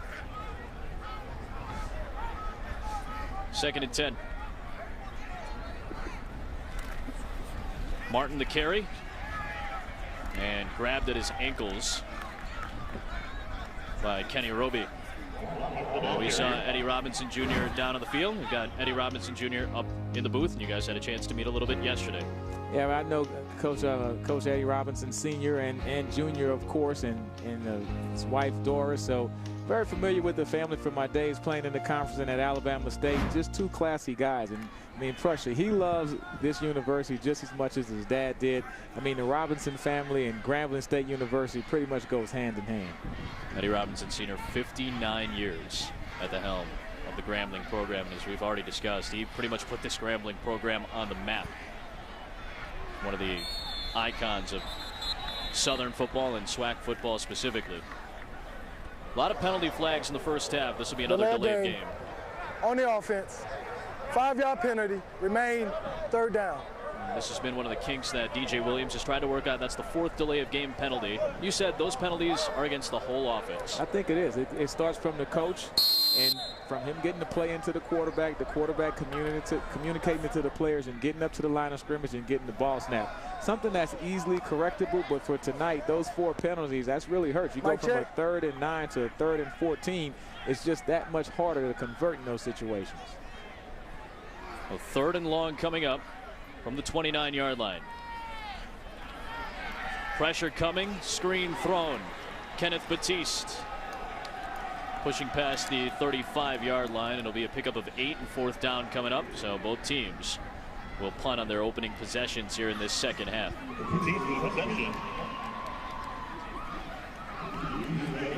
Alcorn State's defense not played poorly. We've seen kind of a herky-jerky game so far. A lot of penalties, young quarterbacks, offenses kind of in new sets. So things still a little rough to start off this 2011 season. Terrence Lewis, who had the touchdown reception in the first half for Alcorn State, back to return at his own 20. Fabian Carter had pressure coming. Got rid of the football and just shy of the 30-yard line, just past the 25. On a 37-yard punt is where Alcorn State will take over. 10:23 to go here in this 3rd quarter. Doug Williams and the Grambling offense unable to come up with anything here in the second half to start. Here's to the things that keep us comfortable. Good friends, loyal dogs, and a pair of great fitting jeans. Wrangler 5-star premium denim jeans for long-lasting. You're watching Dick's Sporting Goods Kickoff Week at ESPNU's College Football Primetime, presented by McDonald's. Alcorn State has the football down by 7 on first down. Terrence Lewis to the 30-yard line, spinning at the 35. Room to run for Terrence Lewis into Grambling territory. 24 yards on Alcorn State's second drive here in this second half. And that's the first down of the game. Are we correct? Second first down of the game. So I mean, you have to have some offensive continuity if you're Alcorn. You need some big plays, sure, but you have to just try to get 2 and 3 and 4 plays that are good plays and string them together so you can start moving the ball down the field. Well, Brandon Bridge, who connected with Lewis in the first half for a touchdown, takes over inside of Grambling territory. It is Arnold Walker, and he lost the football shy of midfield.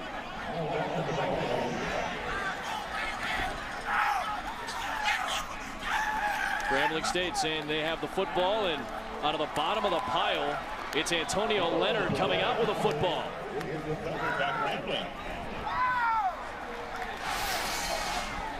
Just the inside handoff.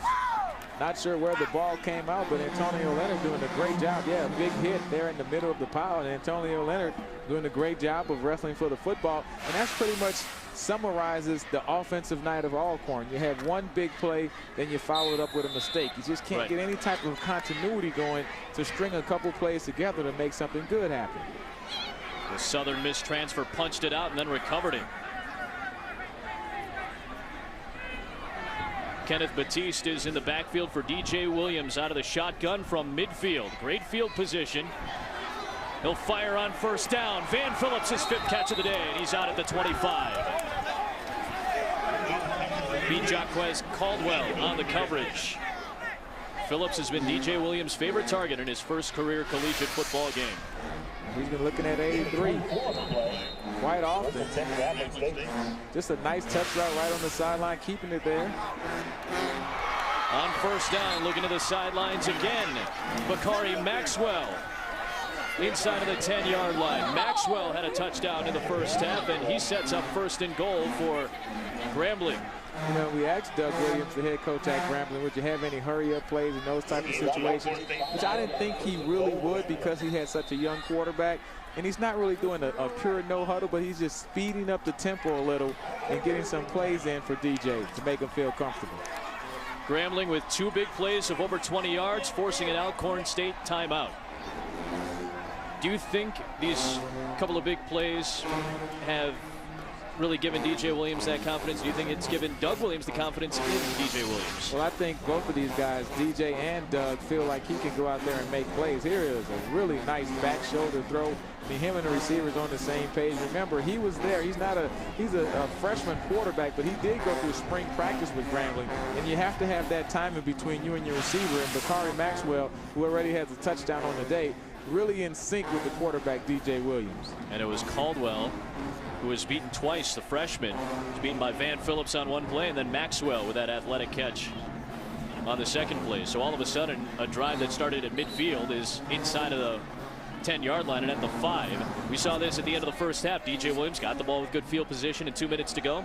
Put home a touchdown. Now he's going to try to give Grambling a 2-score lead. Yeah, the difference between Alcorn and Grambling, Alcorn has a good play and they followed up with a couple bad ones, where Grambling has had their bad plays, but they followed up a couple of good plays, just enough to complete a drive and put the ball in the end zone. And Caldwell is out. Desmond Stevenson, the freshman, is now into the cornerback spot. Pitch to the outside. Touchdown, Grambling, Kenneth Batiste. 5-yard TD for number 5 and a 2-score Grambling lead early in the 3rd quarter.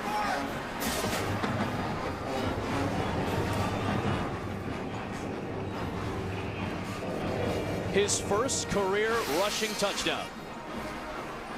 Great job by number 5, Kenneth Batiste, just coming around the corner. What you can't see is 83, Van Phillips, the wide receiver, had a crushing block from the wide receiver position and pretty much pinned in that entire Alcorn defense to free up that touchdown going around the end for number 5, Kenneth Batiste. Riazzo only missed 4 extra points all of last season. He's knocked home 3, and it's 21 unanswered points for Grambling. They strike from 49 yards in 22 seconds to go up 21-7. Kenneth Batiste had 3 receptions for touchdowns last season, but the redshirt senior from Lafayette, Louisiana, had never brought one in on the ground until then. 21-7 Grambling up early in the 3rd.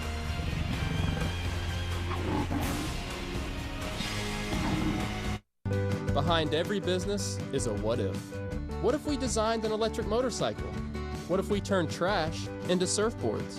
Whatever your what if is, the new Sprint Biz 360 has custom solutions to make it happen, including mobile payment processing, instant hotspots, and powerful devices like the Motorola Photon 4G. So let's all keep asking the big what ifs. Sprint Business Specialists can help you find the answers. Sprint, America's favorite 4G network. ESPN News College Football Primetime is brought to you by Dick's Sporting Goods. Every season starts at Dick's. And by the Lexus Golden Opportunity Sales Event now through September the 6th. See your Lexus dealer. Grambling with an early touchdown here in the 3rd quarter from Kenneth Batiste and a 21-7 Tiger lead on Alcorn State.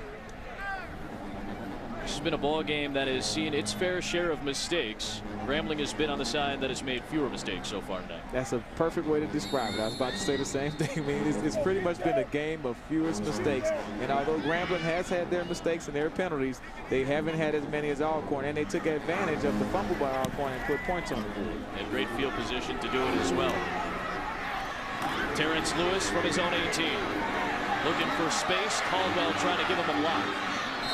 Get an extra couple of yards to the 25-yard line. Kenneth Matisse, his first career rushing touchdown here. Yeah, let's set it up. You see Van Phillips, number 83, at the bottom of the screen by the number 10. He comes in and has this crack block on the linebacker, and that pretty much frees up that entire corner. And all Kenneth Matisse has to do is walk across the line of scrimmage. You know, it's always good when you see a receiver in 83, Van Phillips. He has those 5 receptions on the day, but he still goes out there and does the dirty work and is able to throw a block to free up the touchdown for Kenneth Matisse. A team effort by that Grambling offense. Matisse, the Lafayette, Louisiana native, putting it in to give Grambling a 14-point lead. Brandon Bridge from the 25-yard line. Got the defense off guard. An athletic leap to the 35. We'll see where they spot it. Probably the 34. Cliff Exuma was able to upend him after a gain of 8.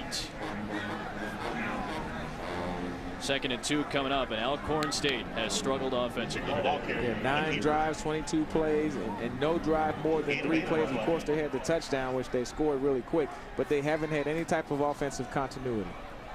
Throw to the sideline, quick pop. Simon Collier was able to make the stick, but good effort defensively by David Stuckman, but a first down catch. And I like what Alcorn State is doing. They're starting to speed up the tempo. Let's not huddle up. Let's change something. Let's do something different to try to pick up the pace a little. Let's complete the short passes and just get a couple of successful plays under our belt and get a couple first downs. Handoff goes to Ruben Duckworth. Flag is thrown on the play as he was stopped right around the 40. So first half with a ton of penalties. Personal foul, face mask, on the defense, number 91, 15-yard penalty, first down. 8 penalty on Grambling.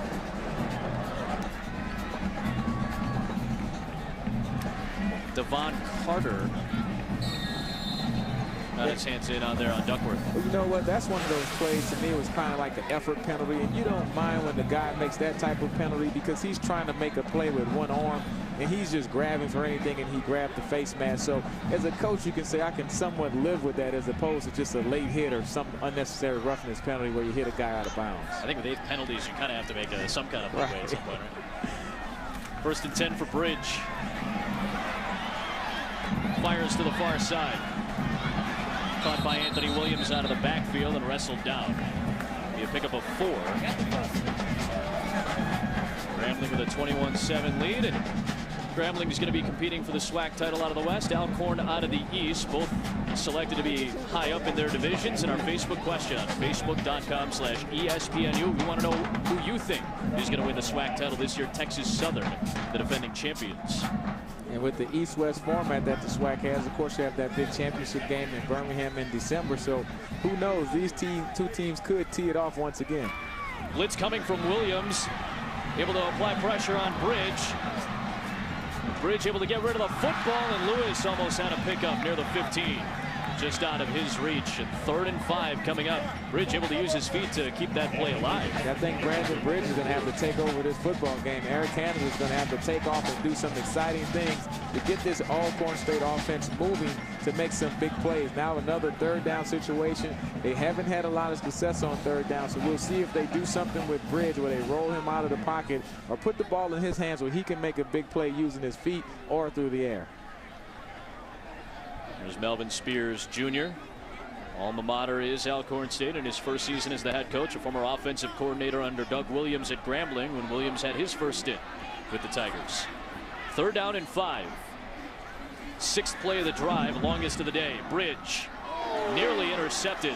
David Stuckman, the redshirt senior from Gainesville, Florida, able to drive towards the football, knocked it away, and he forces 4th down. The receiver running that comeback route, he didn't come back. He just stopped, and that allowed the defender to cut in front and knock the ball down. So now you're in another punt situation. Let's take a look at it here.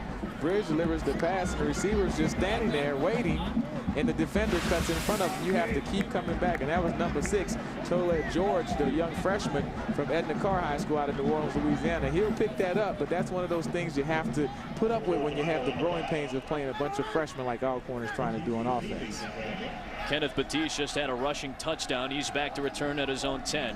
Arturo Tamayo has had some boomers today. Good protection for Tamayo.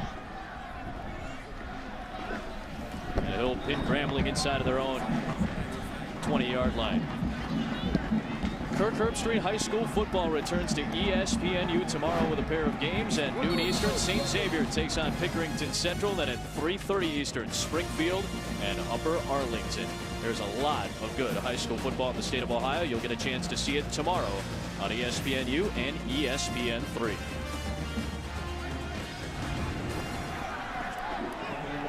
DJ Williams, who's looked more like a veteran than a scared freshman today, takes over, hands off to Kenneth Batiste. He's got some room to run to the second level and finally wrapped up and brought down. William Thomas finally stopped him after 12. I think this Grambling State offense is playing with a little more confidence, a little more swagger coming out here in this third quarter with that 21-7 lead. Look at the big guys coming off blocks. They're getting to the second level and blocking a second guy. And that's what you really like. I mean, he's breaking through tackles here. The big guys are down the field 5 and 10 yards, still making plays. When you have a 280-pounder that's willing to block a second guy, that's how you have those big, long runs on offense.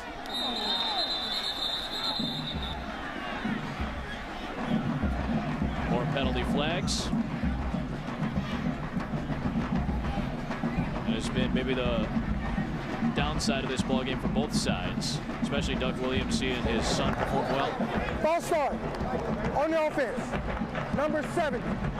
5-yard penalty. Remain first down. DJ Williams is doing a great job with the hard count, and he's getting the Alcorn State defense to jump off sides on a regular basis, but a couple times his own players is jumping, so it's kind of negating the effectiveness of using that hard count against his Alcorn State defense. Both teams 9 penalties. That's 4 false starts on this Grambling front line. It's made up of a couple of seniors. On 1st and 15, DJ Williams looking to air it out into double coverage for Lewis. Pass broken up. A couple of guys were in there for the stop. Brandon Thompson, the sophomore from Tylertown, Mississippi, almost got his hands on a pick. And the Alcorn State defense getting a little more aggressive. That time it was just with pure man coverage with a free safety high, and with they're bringing the pressure from the edges. So DJ has the right read, but he has to put that ball a little bit more to the sideline and throw it sooner so the safety can't come over there and help, because 43, Brandon Thompson almost had an interception. Desmond Stevenson had the initial coverage on Lewis. Very young secondary, couple of freshman corners for Alcorn State.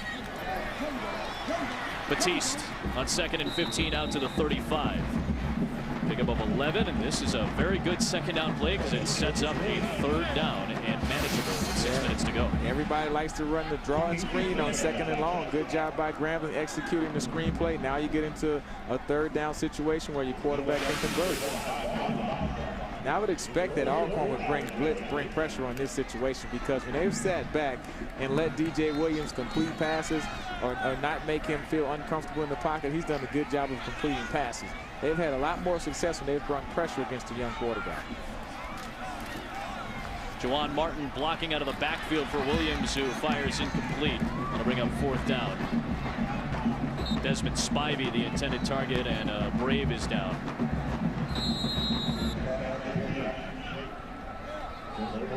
Courtney Sims, perhaps. That's Robert Gainwell. My apologies. A 6'1" junior from Yazoo City, Mississippi. A little shaken up on the play. He's able to get back up quickly, though. Just running the quick out route, trying to get the 1st down. Friendly fire. That happens on defense. A lot of times these defensive guys, especially these secondary guys, they try to hit you so hard that they miss everything and hit their own guy. That's happened to me quite a bit of times. Eddie, a former linebacker at Alabama State. Played 11 seasons in the NFL. Laurent Trigg was on the other side of that hit. Terrence Lewis is on the other side of this punt on 4th and 4. Fabian Carter, left footer. Good coverage here by Grambling. So set it up at the 22-yard line for Alcorn State. A 43-yard punt from Fabian Carter. And just over 5 minutes to go here in this third quarter. A 14-point lead for Grambling. They'll take over, and Doug Williams seen some pretty good things from baby boy today. DJ Williams takes over when you come back. Smith, the sophomore from Mansfield, Texas. 21-7, Grambling on top. Alcorn State taking over just past its own 20, and a new quarterback into the ball game. Darius Smith, the sophomore from Mansfield, Texas. Anthony Williams, the freshman from Louisiana, with a solid run on first down. Picks up 22 yards. And it's a nice introduction for Darius Smith into the ball game. Smith last season played in 6 games for Alcorn State. Only threw 25 passes a season ago. Completed 8 of them. Did not have a touchdown. Had just over 100 yards. He'll throw here on 1st and 10. No, he won't. Pressure will come, and he'll be swallowed up. Stuart Hine had the initial pressure. The senior from Orange, California, able to put the heat on Smith. 3rd and long coming up after a loss of 6, or 2nd down, I should say. My apologies. 2nd and 16 coming up for Smith and the Braves. Well, I tell you, this Grambling defense, regardless of who the quarterback is, they're consistent with the pressure they're bringing, and they're doing it with the front 4. So it's always a luxury, and you can bring pressure with those 4 guys up front and still have coverage. So now Darius Smith is facing a 2nd and long. You want to get half of this back. You know, at least get 7 or 8 yards so you can get into a 3rd down situation and then try to convert and keep this drive alive. And a couple of new men up front on that front 4. And for Grambling, a moment you just saw David Smith pointing out the front line for Alcorn State. Number 71, 5-yard penalty, remain 2nd down. And Jacoby Rose twitched a little bit. And Alcorn just continuing with what's been their problem this game. And they come out with the big play, 10 penalties already. But yeah, you come out with the big 1st down play for 20 yards, and then 2nd down you take a sack. Then you come back with a penalty, so now it's 2nd and long once again. So you just can't get enough of good plays in a row to make something happen. You've been saying that all night. Good play, followed up with a mistake. That's been the issue all night long for Alcorn State. And another 3rd and 20-plus situation for the Braves. With a new quarterback in Smith. Gets rid of the football, and he overthrows Anthony Williams. Penalty marker on this particular play. Trey Williams on the coverage for Grambling.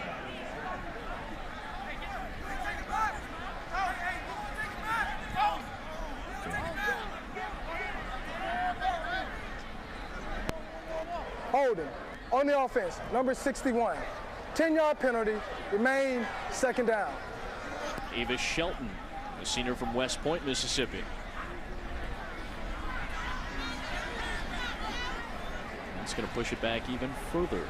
And we'll see if Brandon Bridge, he's taking a series off. Maybe they just want him to kind of sit on the side for a second, you know, settle down, relax, see what's happening. Look at the speed of the game, but I would expect that he should come back into this ball game. I think he gives them the best chance to put points on the board. 2nd and 31. Smith, pressure from behind, ball comes loose.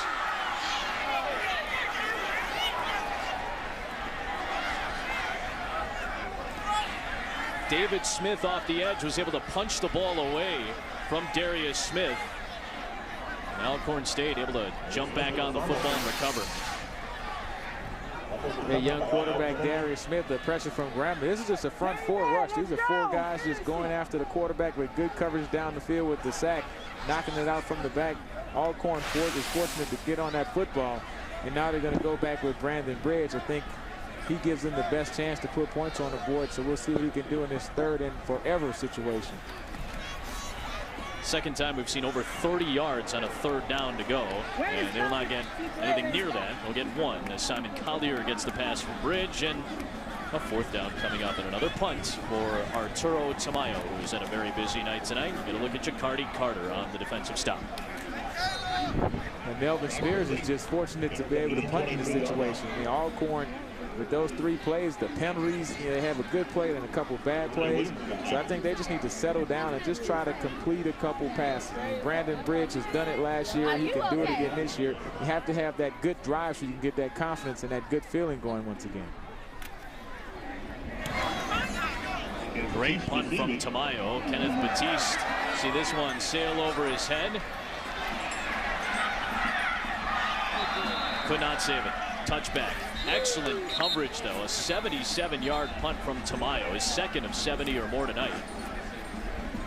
This Alcorn State team trailing by 14. But when we talk about SWAC football, we've talked about tradition, and some great players have gone through these ranks. Steve McNair had a phenomenal career and a tragic end to a far too short life. Yeah, Steve McNair, he was probably one of the best to come through here. Air McNair, as they called him. I played against him when I was at Alabama State, and I was fortunate enough to have him on my team with the Tennessee Titans for quite some time, and this guy was as tough as they come. You talk about nicknames in the SWAC conference throughout the history. You have, of course, Sweetness. Walter Payton goes on the top of that list. Willie Satellite Totten, the quarterback for Jerry Rice, who was Jerry World Rice. Paul Tank Younger. Of course, James Shaq Harris, who was a great quarterback here at Grambling State. So to have an Air Canada is so fitting for the Alcorn State Braves quarterback. I mean, if you're a great player in the conference, you have to have a great nickname to go with it. It's part of the culture of the SWAC and football in the South in general. To, you were saying, kind of have that swagger there. You build that and you earn respect. And part of that respect actually comes in the form of a nickname. And some of those great players you got a chance to look at a moment ago. Kenneth Batiste. You take a look at the SWAC conference. I mean, it was always one of those, you know, if you look good and you feel good, then you play good. So, I mean, you had the long towels and the spats and everything else. So, and that's part of what attracted young kids to come play in this conference, because you had those wide open offenses like Jerry Rice with Archie Gunslinger Cooley, the coach from Mississippi Valley, of course. You know, Marino Chasm down at Alcorn, he was the godfather of the conference. So everybody had their little niche, and a lot of great football players and coaches have come through the conference. 2nd and 10. Juwan Martin gets the carry. Tried to find a hole. He was plugged up quickly. That'll bring up 3rd down. Keep in mind, as we come to the end of this 3rd quarter, the wind is actually coming into the Grambling's offense face. It's going left to right if you're looking at the screen. So they were able to put 7 points on the board, extend that lead, and they still get that win going into the 4th quarter. So, I mean, they've done everything they needed to do to continue on to the victory path in this football game. 3rd and 10 from the 13, or 3rd and 7 from the 13-yard line.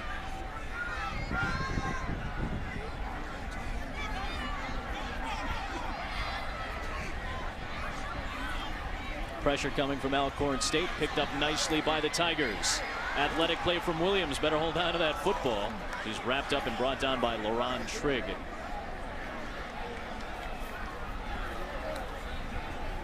That'll take us to the end of our 3rd quarter with Grambling on top, 21-7.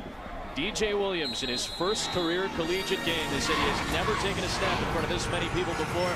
And he's performed well under the bright lights in Shreveport, Louisiana tonight in the opener of the 2011 college football season. Welcome to the Big Boys Club, DJ Williams. You've done pretty well so far tonight.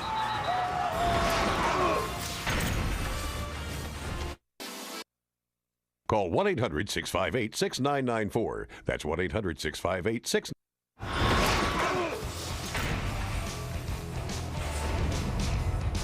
Grambling is a 21-7 lead. At one point, it was an Alcorn State lead.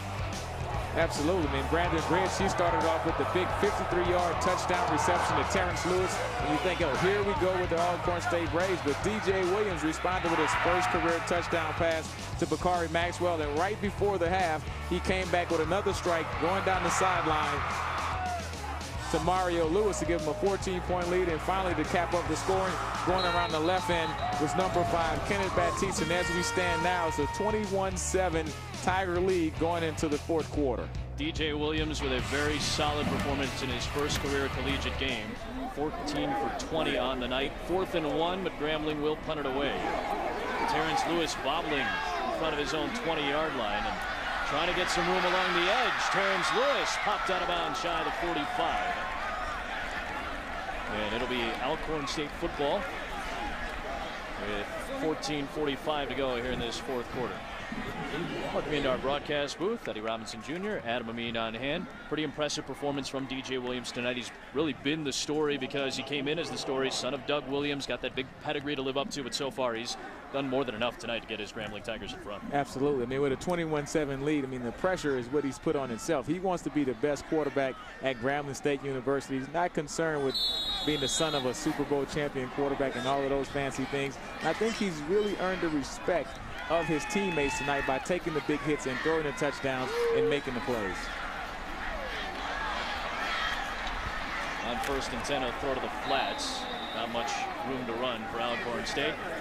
There's a lot of pageantry involved in SWAC football. We talked a little bit about the swagger, the bands, everything that's involved in the pageantry of the opening night of college football for these two teams. Talked about nicknames a little bit. Well, I had to ask. Did you have a nickname? I guess that wasn't good enough. I didn't have a nickname. I was just a hard-working kid who was there and just played. I was actually a walk-on, so I just did everything the right way, listened to my coach, Coach Houston Markham, and was fortunate enough to play in the NFL. Well, listen, walk on to 11 seasons in the NFL. A lot of guys would take that. Absolutely. Buffalo Bill to finish out his career. Spent most of the run of his career at the Houston Oilers and the Tennessee Titans. A couple years with the Jacksonville Jaguars as well for Eddie Robinson Jr.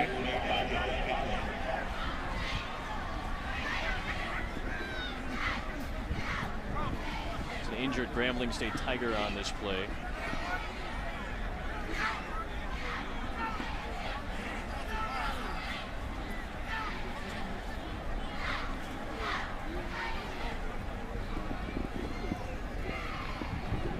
Looked like Ricky Joseph, the sophomore from Miami, Florida. A little bit shaken up on this play.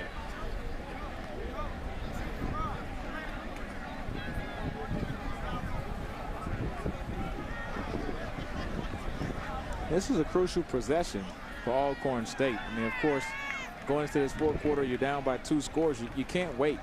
And you have to pull out all the plays in the playbook. As you see Jamarcus Savage, as he's up and he's okay. That's always a good sign. But you're going to really have to pick up things, pick up the pace, pick up the tempo. And Brandon Bridge, I think, is going to have to take over this football game through the air and as well as running the football. If no one's open, he has to make big plays on the ground using his legs. Savage steps off. And Bridge on 1st and 10. Pressure off the edge, stumbling back. Gets rid of the football for a short gain. It is Caldwell, who got burned a couple of times as a cornerback in this game. He's able to help out Brandon Bridge, who did a nice job of keeping that play alive. Yeah, well-timed blitz by the Grambling State defense coming off the edge, but Brandon Bridge, being the athlete, recognizing that we have an unblocked player, he makes something happen and gets positive results out of the play. And the receiver takes a huge hit at the end of that play. Jacardi Carter added the stick at the end of the play. Terrence Lewis on 2nd and 8. Moving back, he'll have a first down, still on his feet inside the 30. Near the 20-yard line. 21 yards. And Alcorn State finally stringing something together offensively, something they have not done all night long, Eddie. Well, Terrence Lewis, I mean, out of Harmony High School in Fort Myers, and you can tell this kid is a little bit faster than the rest of them out there. Look at the footwork, how he steps back and just makes people miss. A punt returner, kick returner, so he has that excitement when he touches the ball. Up the middle, Anthony Williams, the freshman, stacked up at the 6-yard line by Naquan Smith. And it's a pickup of 14, and Williams a little shaken up. Might have gotten the wind knocked out of him a little bit there. That was quite a hit by Smith, the redshirt junior from Atlanta. And an opportunity for Alcorn State to pick up a big touchdown. Duckworth is in the backfield now alongside Brandon Bridge. From the 6, 1st and goal. Bridge will run into the end zone. Touchdown! Brandon Bridge brings Alcorn within a score.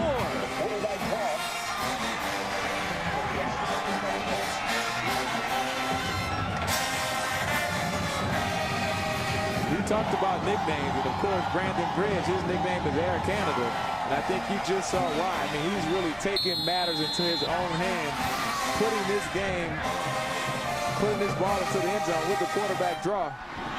Didn't get much blocking. He just took over and did it himself.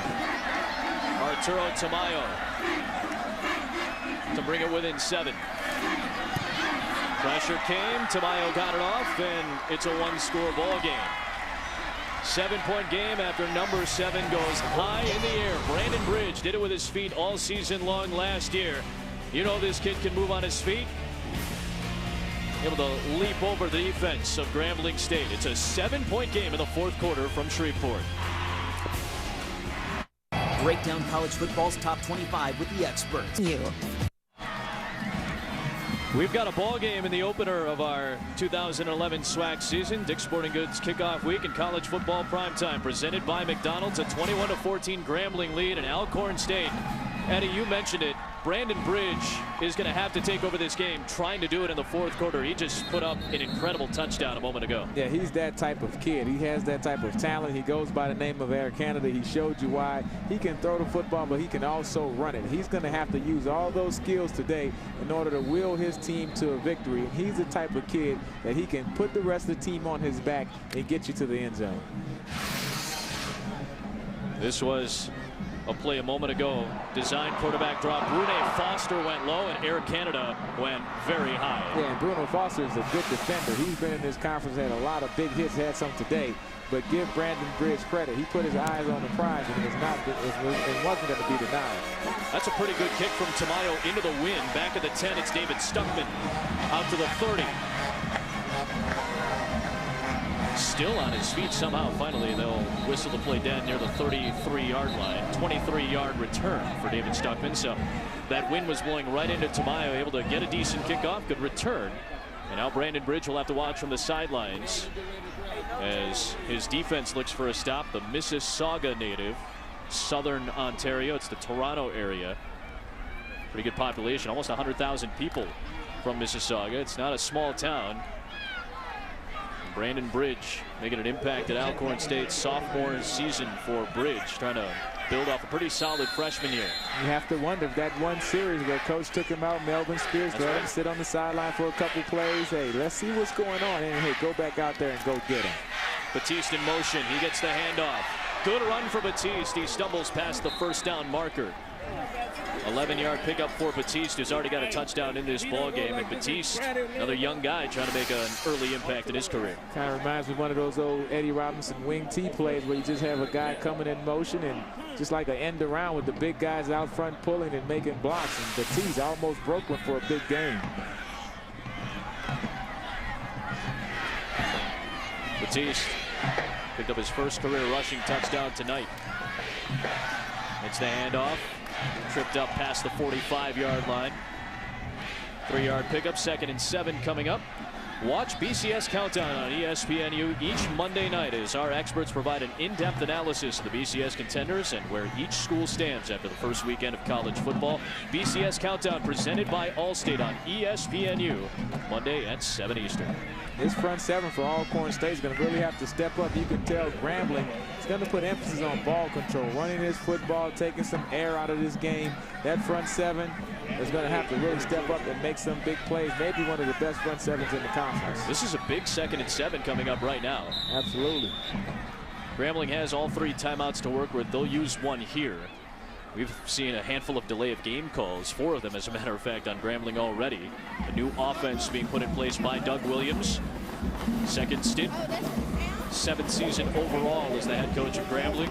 Drafted in 1978 in the NFL by the Tampa Bay Buccaneers. And this Grambling team trying to push forward.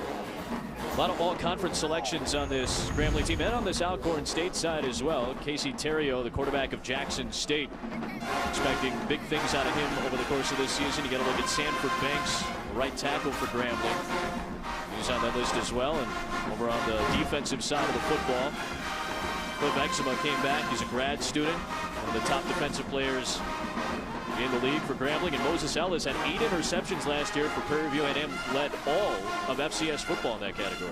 Yeah, a lot of good players on that defensive side of the football in the SWAC conference, and Grambling has quite a few on their front 7, and you can see that today. It's been really tough for Alcorn to try to move the football against the Tigers. Well, out of the Grambling timeout, and again a big 2nd and 7 coming up now for the Tigers. And it gets into this time of a ball game where you pick up 3rd downs. You put a lot of pressure on the team that's trailing. Not even necessarily just third down. He's trying to move the chains on 2nd and 7. Williams, toss out to Batiste. He was about to stumble before the 50-yard line anyway. Damian Wilson, wearing 66. We saw earlier in this game wearing number 90. His jersey got torn. It's a freshman who's looked on to be huge on the front line. He's been a little quiet in this game since that first quarter. Yeah, he started off with a ball of fire, and then he slowed down a little. Have to get used to the speed of the game and the length of the game in college. But this guy's going to be a ball player. Damian Wilson, the coach has really talked highly of him. He came in here running the 4.56, good size, and he gets after the quarterback and makes a lot of big plays. Big third down here, and Grambling was successful a season ago. DJ Williams trying to keep it at 50% here. 6 yards needed. Good pocket for Williams. Incomplete pass. Casey Freeman on the coverage. Johnny Hedgeman was the intended target, at 4th down coming up. You said Alcorn State needs to stop. They got one. Now it's time for the offense to take over. Yeah, right when they needed on that 3rd down play. Tough break for Grambling because the guy had possession and could have gotten the 1st down. But give Alcorn State defense credit. They needed a 3 and out, and they got it. And now Air Canada will get another chance to put points on the board and try to tie up the ball game. Terrence Lewis is hoping to give Alcorn State some decent field position tonight as Fabian Carter will lift one. Low snap, got it off though. That's a heck of a Grambling bounce. But it's going to head into the end zone. And that was a big opportunity for Edward Patterson to try to keep Alcorn State deep inside of its own territory, but it'll be a snap at the 20 for Alcorn State, down by 7 with 10:18 to go here in this 4th quarter. Welcome to the 2011 season.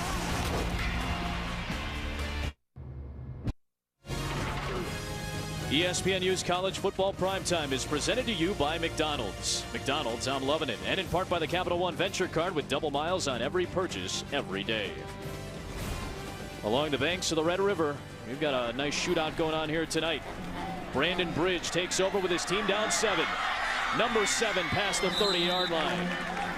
Pickup of 11 yards. Brandon Bridge led this team to a touchdown drive the last time down. They finally strung something together offensively. Yeah, Brandon Bridge, as advertised, we know he can throw the football here with the big play to Terrence Lewis. Some nifty running to get the Alcorn State Braves in scoring position. Then he takes over by himself, throwing over the defender and getting in the end zone to cut the lead to 7 points. Still in favor of Grambling. However, Alcorn has got something working here in the 4th quarter. Brandon Bridge a little shaken up at the end of that play, but he's fine for a 1st and 10 from the 31. Terrence Lewis near the 45-yard line. Good run on 1st down for Terrence Lewis. It'll move the chains for 12 yards. This is something that Alcorn had not done much of. He talked about stringing things together, keeping drives alive. And Lewis, who did a great job on that last drive and on that particular run, a little bit shaken up, and you saw him kind of clutch at his left hamstring for a moment there. Boy, Terrence Lewis, Melvin Spears raves about how fast Terrence Lewis is. One of the fastest guys in the country you've never seen. Well, he has that look of a Deion Sanders when he's on the football field. Like, you can clearly see he's faster than the other guys. Yeah. And so you know if he gets into open field, he'll definitely score or make something big happen. As a punt returner and wide receiver running those little slot plays. And this guy is very dangerous with the football. I mean, it seems like it's just cramps, and that's the guy that you want to get back into the game as soon as possible. It looked like he was jogging off the field all right. We'll see how quickly Melvin Spears Jr. puts him back into the fold. Brandon Bridge trying to bring Alcorn back.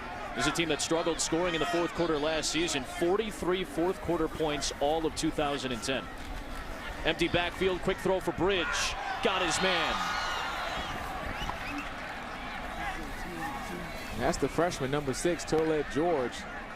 And he's out of New Orleans High School, went to Edna Carr High School. I actually saw him lead his team to the state championship as a quarterback last year, and they lost that game. But you always like to have those quarterbacks playing different positions because he understands what the defense is trying to do, and he can make the adjustments on the fly. Bridge, this is how he got the touchdown. Tried to do that again. Went high into the air, and David Stuckman with a big hit on Brandon Bridge. We saw Bridge leap over Brune Foster for a touchdown on the last drive. I don't know. I wonder if he runs track. Is he on the high hurdle team? Because this is becoming a regularity. You can tell the guy has some ups, but you have to save that for special moments, because if not, those defenders will start to pick up on that, and you're in a very vulnerable position leaping into the air.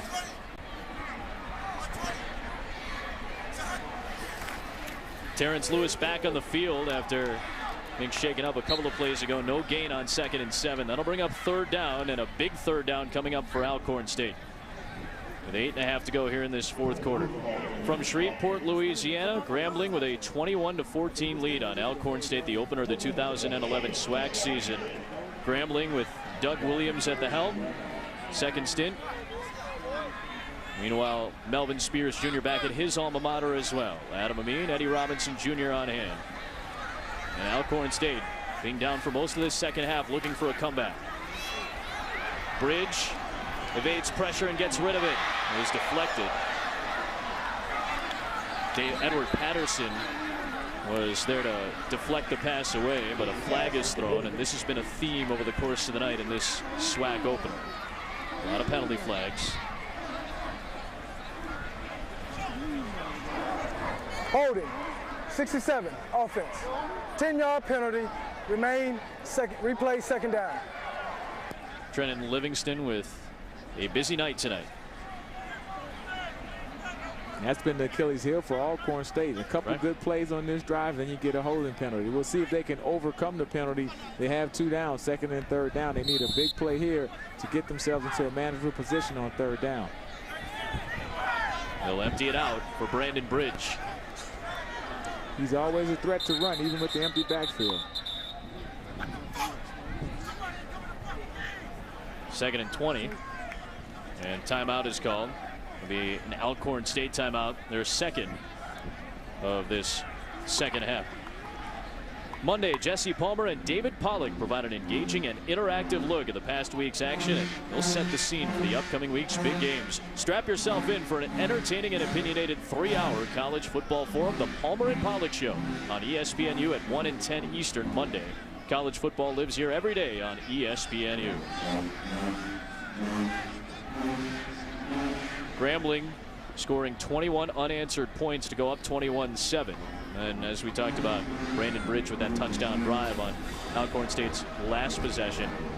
Get a look at the penalties. Grambling State has 11 penalties as well, and Alcorn State with over 100 yards in penalties. That's something that these teams will both get better on going through the year. I mean, the coaches will emphasize that and make it something that you improve on. But for tonight, it's very painful when you can have so much success but still have those penalties. And fans hanging in there tough. It's been raining from the beginning of the game to now, so these fans have been sitting in the rain for 2-3 hours and still supporting their schools. Alcorn State Braves, and of course the Grambling State Tigers. Grambling about an hour east of Shreveport. Alcorn from Lorman, Mississippi. Grambling picked to win the SWAC West this season after they finished 2nd to just Texas Southern last season, while Alcorn is trying to build off kind of a rough season last year, 5-6, 4-5 in conference play. 2nd and 20, push back inside of their own territory, Alcorn State. Let's see what Brandon Bridge can come up with now. Quick throw, big pop. Brune Foster on the stick. Simon Collier got the pass, and boy, Foster laid a lick on him. Yeah, Brune is a hitter. You can tell he's squatting. What you see there is that they're bringing the pressure, so he knows it has to be a hot route. So he's just sitting with his feet planted. He drives downhill and makes a big hit on the receiver. Foster, the leading tackler out of the defensive backfield coming this year in 2011. 3rd and 20. Bridge stays in bounds, gets rid of the football, and a 4th down coming up. Big stop for Grambling with just over 7 minutes left. That's been a theme tonight, too. Grambling's pressure has been very consistent over the course of the evening, and decision time here. Let's see if Brandon Bridge is even going to get a thought of going back out into the field. think he wanted another crack at it. Melvin Spears considered it. Looked like he was going to keep him out on the field, but I think the best thing to do here is punt. There's still a lot of football to play. 7 minutes left in the ball game. You don't want to give up this type of field position if you don't convert. Again, Alcorn State hasn't played poorly defensively in this ball game by any means. Yeah, not at all. I mean, a couple good drives here and there, and Grambling has been very opportunistic, taking advantage of the Alcorn State turnovers and putting points on the board with a short field. Kenneth Batiste is back to return, and Tamayo getting ready to punt. He's had some good ones tonight. He's kicking into the wind here, and a very stiff one at that.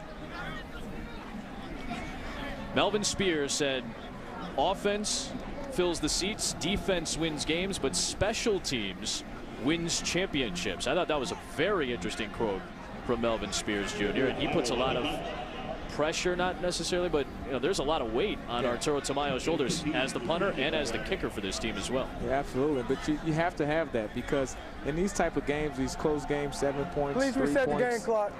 You're always worried about one mistake on the special teams play, one missed block on the punt. You get a punt block, there's a very good chance that you will lose the football game. When you're playing a lot of freshmen this early in the football season, some guys have never competed at this collegiate level, and you're always concerned about a freshman mistake on special teams that can cost you a ball game early in the season.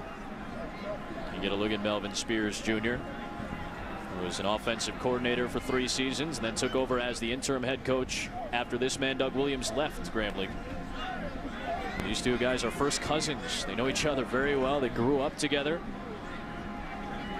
I think regardless of the outcome of this game, both of these teams have shown enough that they have a lot to build on, a lot of things that you can point to your team and say, if we eliminate these mistakes, eliminate these penalties, then we could have easily won that football game, or we could have won by a bigger margin. So I think moving forward in the SWAC, both of these teams will be a force to be reckoned with, and you have to give a lot of credit to this DJ Williams, a freshman quarterback coming out here and playing well, and also Brandon Bridge for Alcorn State. Both of the quarterbacks playing well, and the defenses are coming and playing well. So I think both of these teams have a really good outlook for this football season. I think Melvin Spears is really happy with the defensive effort today from his Alcorn State D, because he said he is really relying heavily on his defense this season, especially with a young quarterback. Doug Williams, more of an offensive-minded guy, and he has actually gone to his defense to help his offense during spring camp and during fall camp as well coming into the season. These two guys have a lot of stock put into their defenses. Texas Southern had maybe the best defense in the SWAC last year. Guess what? They won the SWAC. Absolutely, and Texas Southern struggled offensively last year, but they had enough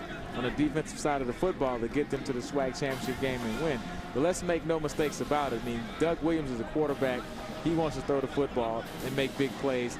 Melvin Spears, offensive coordinator, he wants to do the same thing. But they're realizing the limitations they have with the young quarterbacks and the inexperience on offense. So both of them are leaning heavily on their defenses and the running game to have success early in the season until they can implement their full playbook. Because they have huge playbooks. Both of these guys have been known to put points on the board. Clock issues is what has caused our delay. The clock was over 7 minutes when that last play finished off with Brandon Bridge throwing it away. And I think the scoreboard on the stadium clock kept on moving.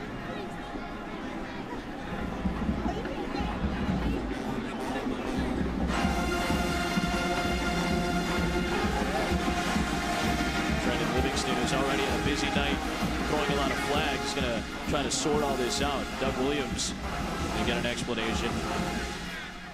Doug was joking around with us a little bit, and as you mentioned, first cousins with Melvin Spears Jr., and said, what's your favorite thing about being cousins with Melvin Spears? He said Melvin's mom makes about as good of a cake as there is. Right.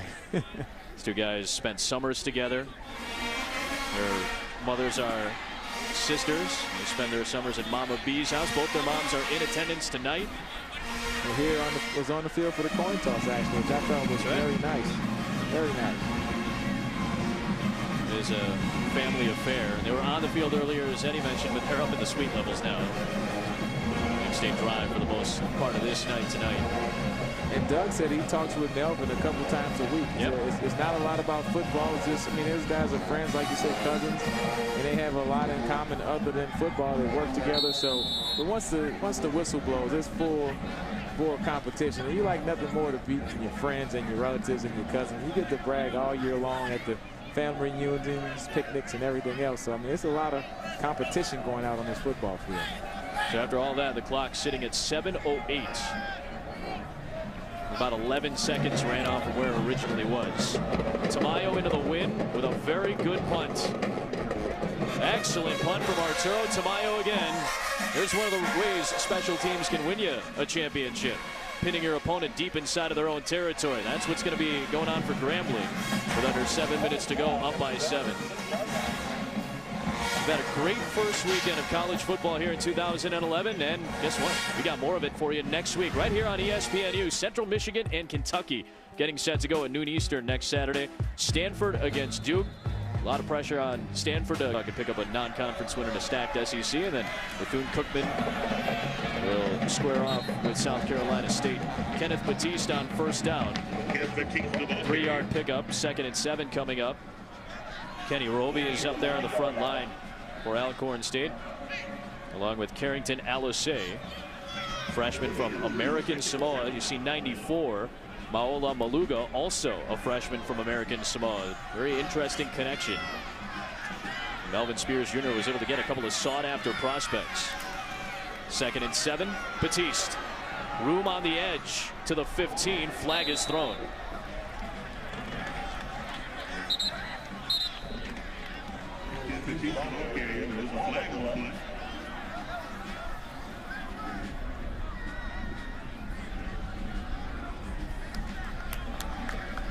That's a big break for Alcorn because Grambling was in a 3rd and short situation, and that's just a killer if you're a coach.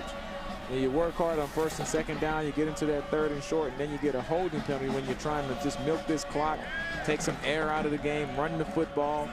So guys have to keep their hands inside. You can't have the holding penalties. Especially this deep in your own territory. 2nd and 12 coming up. There is Doug's son, DJ Williams, first career collegiate start.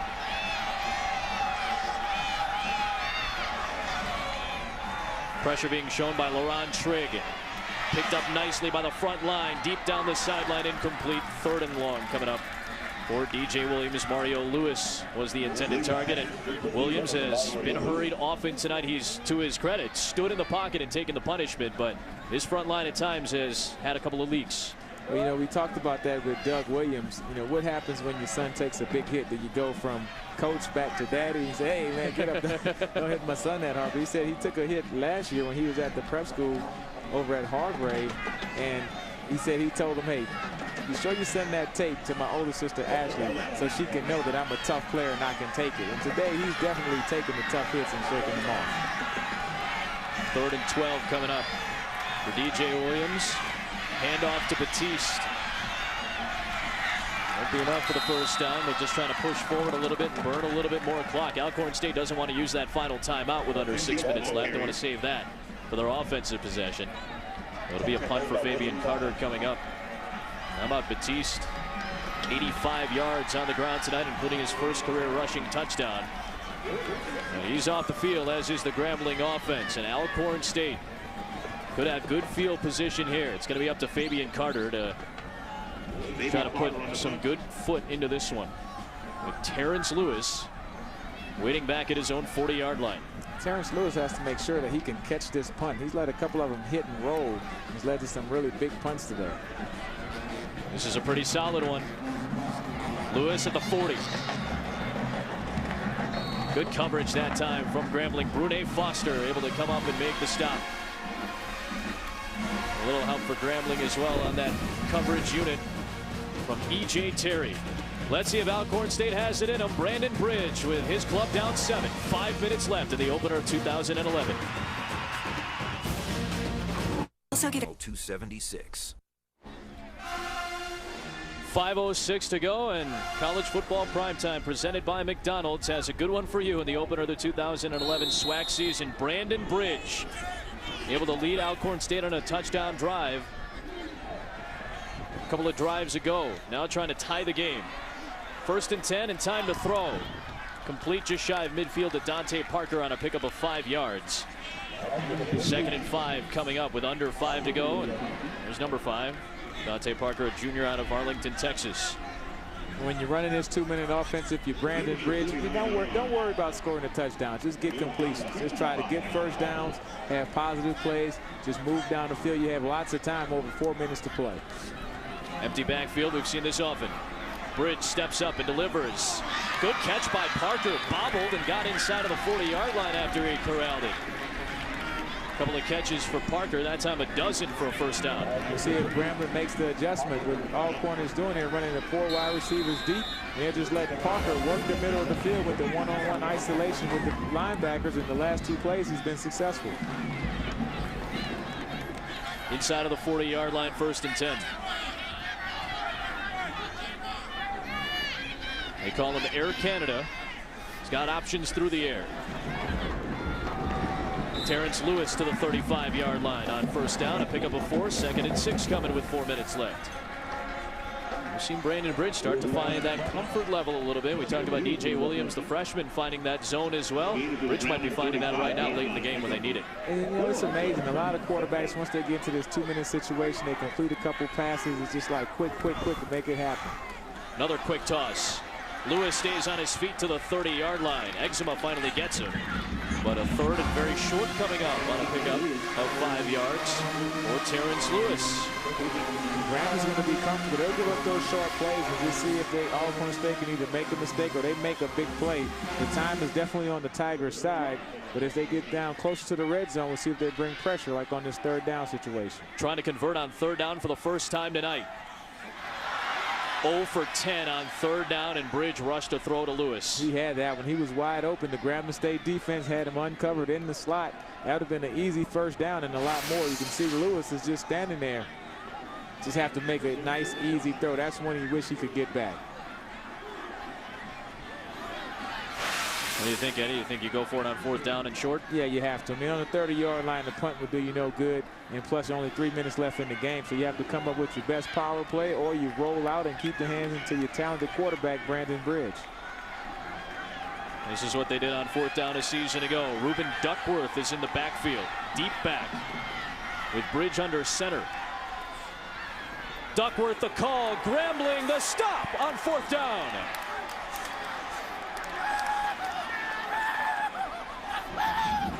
The All-American Eczema getting a little help from Jamarcus Savage. Grambling takes over, 3 minutes left. And that's a tough call. You're running into the strength of this Grambling's team. Look at the linebackers flowing, coming underneath, a lot of penetration. Eczema, rest of the guys never had a chance. Jamarcus Savage, you got some players on that front 7 for Grambling State. And 3 minutes left to go. Grambling takes over up by 7 with a couple of timeouts. Alcorn State only has, remember, 1 timeout left. We saw them have to use a couple of those timeouts earlier in this game because a little bit of disorganization on the offensive end. Kenneth Batiste across the 35-yard line. Good solid gain on 1st down, and the clock will continue to move after a gain of 5. How big are those timeouts now all of a sudden?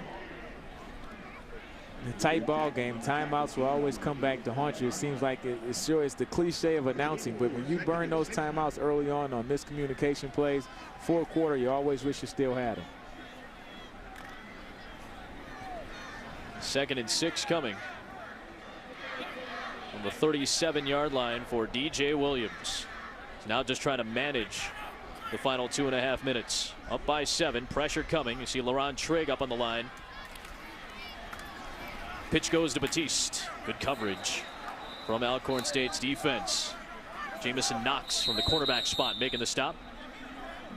And that'll bring up a 3rd down for Grambling's offense. Kirk Herbstreit High School football returns to ESPNU tomorrow with a pair of games, both out of the state of Ohio. A couple of good defenses from some of those teams, St. Xavier specifically. They'll be at noon. 3:30 Springfield and Upper Arlington, also available at ESPN3.com. Kirk Herbstreit High School football on ESPNU. Melvin Spears Jr. and the Alcorn State Braves having to burn their final timeout with 2:21 remaining in this ball game. And you get a look at Michael Roach as well, trying to get the defense going. His first year as the defensive coordinator for Alcorn State, but a former coordinator under Spears. at Grambling when Spears was at one point the interim head coach, then became the coach for 2 more seasons, and a guy who actually played at Southern University in this conference, knows this conference pretty well, and he's had a lot of good things to say about his defense tonight. Now he needs something big from him. Yeah, they need a big play here on 3rd down. This is pretty much the play of the ball game if you're Alcorn State. They've been bringing a lot of pressure in these situations. We'll see if they come after the quarterback, DJ Williams, try to force him to having to make a bad throw or make a mistake. Big 3rd and 8 for Grambling with 2:21 left. Roby went for a receiver instead. Mario Lewis makes the catch. 1st down, Mario Lewis, and Grambling a pickup of 12. You saw Kenny Roby coming off the edge that time for Alcorn State, and he went after Batiste, who came out of the backfield. Lewis ended up open right across the middle of the field, and a 1st down pickup. No timeouts for Alcorn. Yeah, couldn't diagnose the play. He's coming, and he could have just went to the quarterback. He may have had a chance to put a hit on Williams, but that's a good play because you have that slip screen coming up the middle and a diversion going to the other side, and it distracted the rusher. Under 2 minutes to go. 1st down, good field position, DJ Williams. LaRon Trigg trying to get penetration. He does. And that time Kenny Roby able to make the stop on Batiste. A loss of 3. 2nd down coming up. But Grambling in burn mode right now with this clock as their friend. And this is how you tell what your team is about. I mean, everybody knows that Grambling has to run the football, including the Alcorn State team. So you want to tell your big guys, hey, can we run the football when the defense knows that we have to do it? And that's how you know if you're a good team and if you have that mental toughness to go up there and execute and make plays when the other team knows what you're going to do. A Grambling 1st down will end this game. We've got a couple of shots at it on 2nd and 13. Play clock down at 5.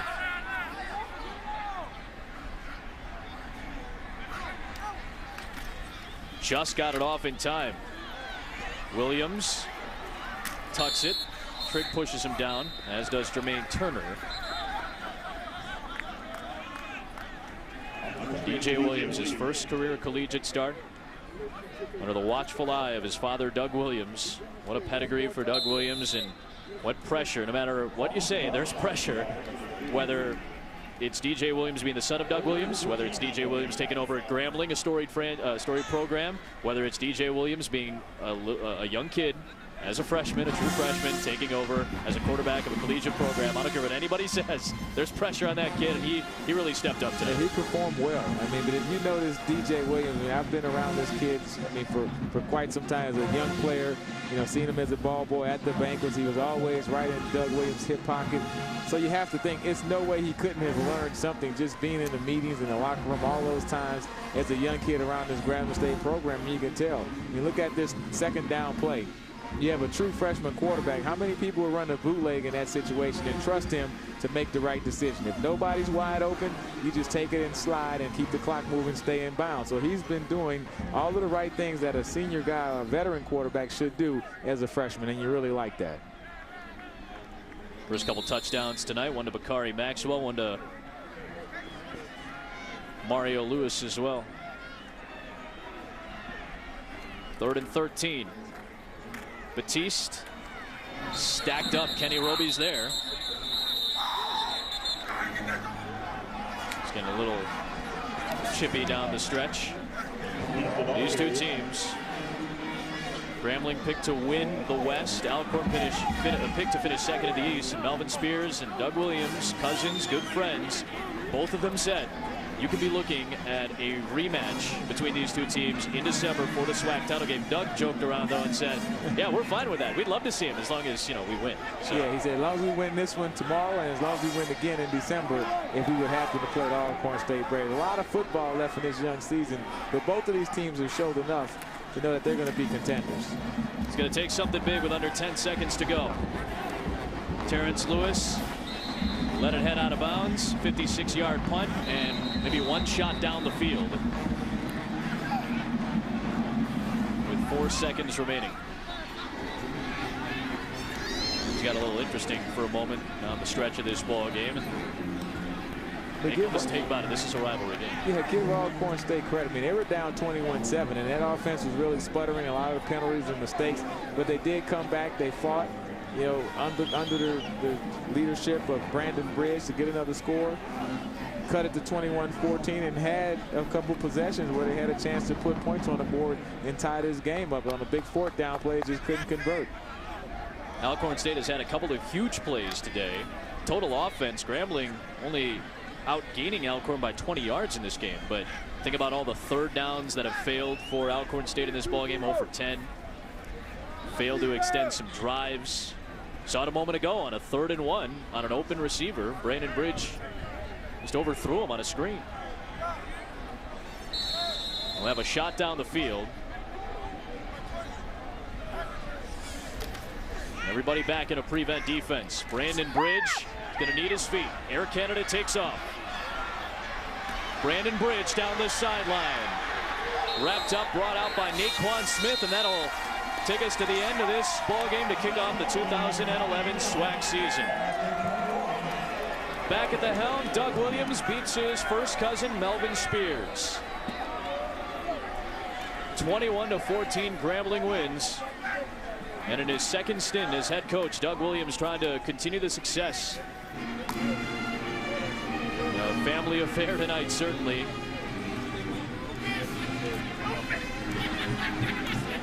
A lot of guys are good friends on both of these coaching staffs. A lot of the Alcorn State coaches used to be at Grambling with Doug Williams and vice versa. So all of these guys are competing and going hard. Then you go back to be friends tomorrow and get ready for the next one.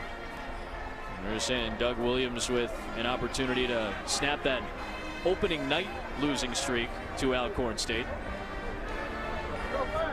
They're able to pick up a victory by 7 points.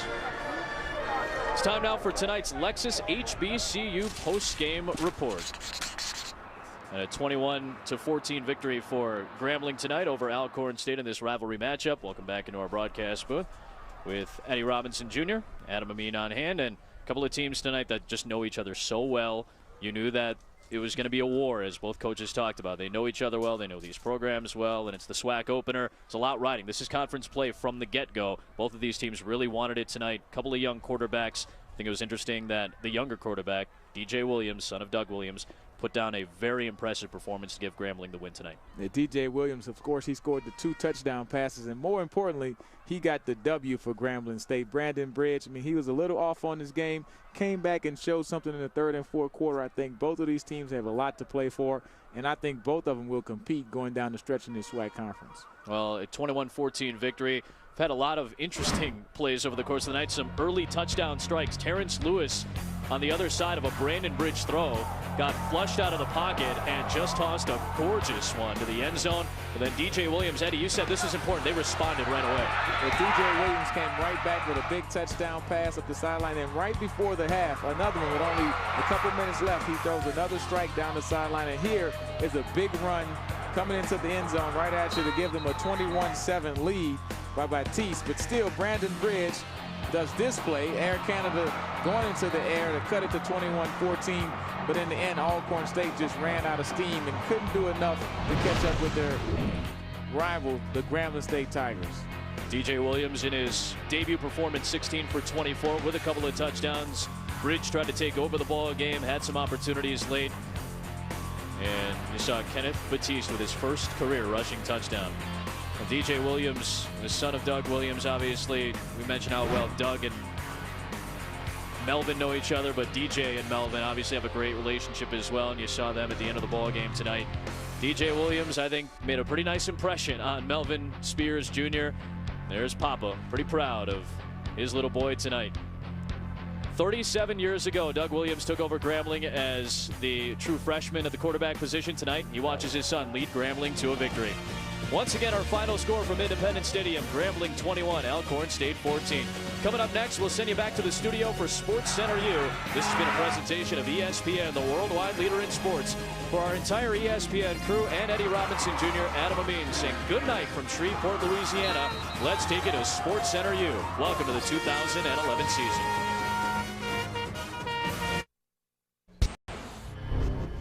This is a special presentation of CBS Sports Network.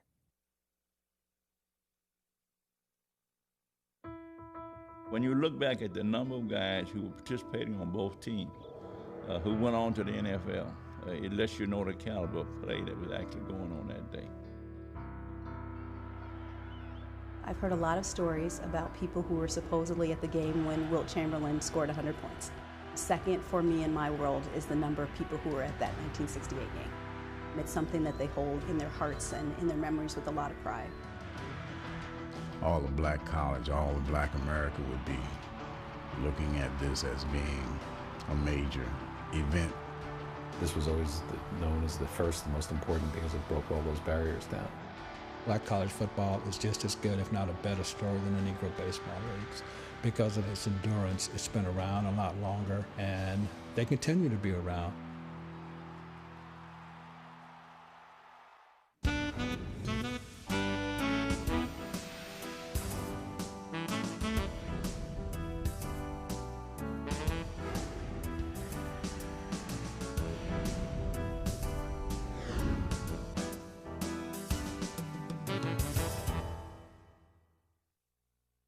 Not many people knew about black colleges back then, especially outside of the South. And sadly, some people in the South, were unaware of their existence. After emancipation, one of the first things most slaves wanted was an education. They wanted to learn to read, they wanted to learn to write. And so you had these black colleges starting up to teach an entire generation, to educate an entire generation.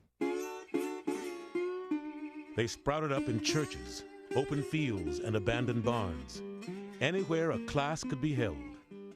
And as the thirst for education grew, so too did historically black colleges and universities. The average young African American who did not attend a historical black college, I think you missed a treat.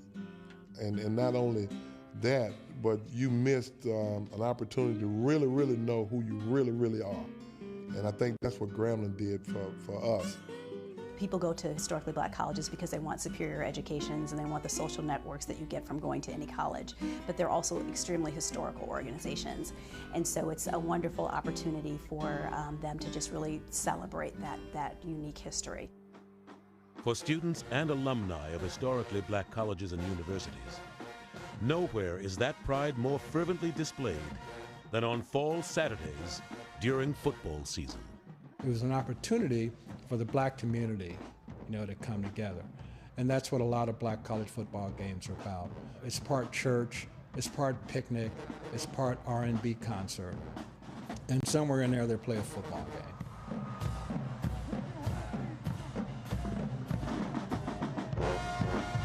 For anyone who has never attended a historically black college football game or halftime of one of those games, it's something that they should have the opportunity to do, because it'll give them another piece of the puzzle of why there's a little bit of something different that came from the whole expression of historically black college football. While pride and pageantry were on display on game day, so too was a thrilling brand of intercollegiate football, played since just before the turn of the 19th century, and comprised of dynamic stars with nicknames to match. The original Big Ben was Benjamin Stevenson, whose all-around play on both sides of the ball helped Tuskegee dominate in the 1920s. The man who invented the sack, David Deacon Jones, began his assault on quarterbacks in the late 1950s while attending South Carolina State and then Mississippi Vocational. Florida A&M's Bullet Bob Hayes also earned the distinction as the world's fastest human after winning Olympic gold in the 100-meter dash and the 400-meter relay in 1964. And a decade later, arguably the greatest running back the game has ever seen was shattering records at Jackson State. Sweetness, Walter Payton. People like Earl Campbell, before they could go to the University of Texas, somebody like that would have gone, almost automatically would have gone to a black college, Prairie View, TSU, or Grambling. Back then, we didn't have to worry too much because there were still segregated schools.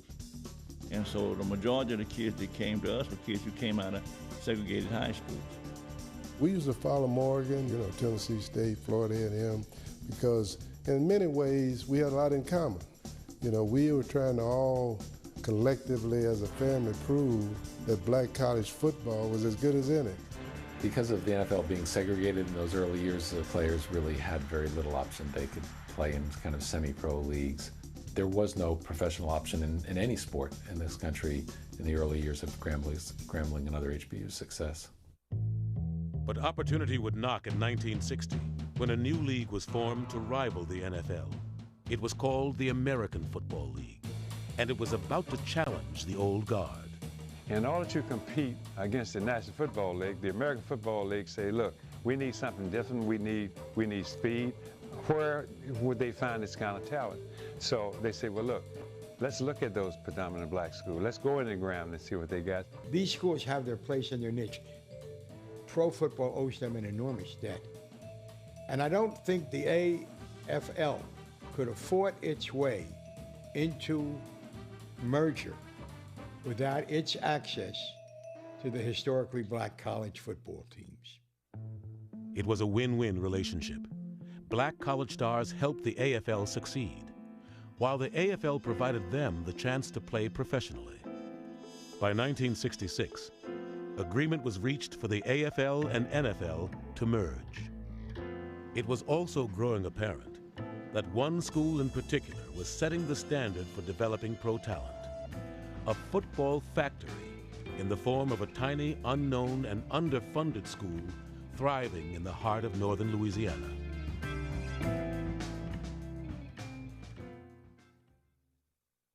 I'm Megan, and this is my emergency.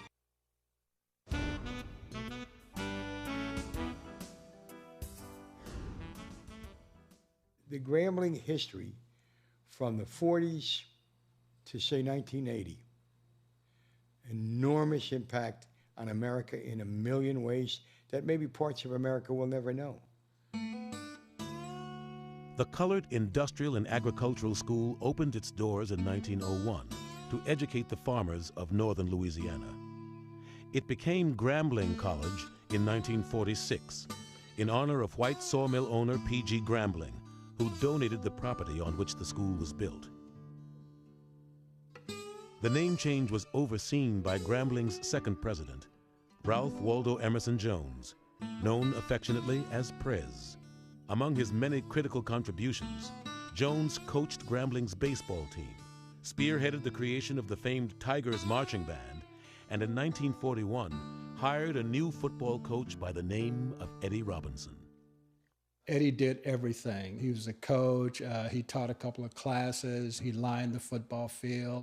In a way, the program was kind of a one-man show, and he was the show. We never had a weight room. I mean, we didn't have a lot of weights. Now, matter of fact, I don't even remember lifting weights when I was at Grambling. We didn't have anything.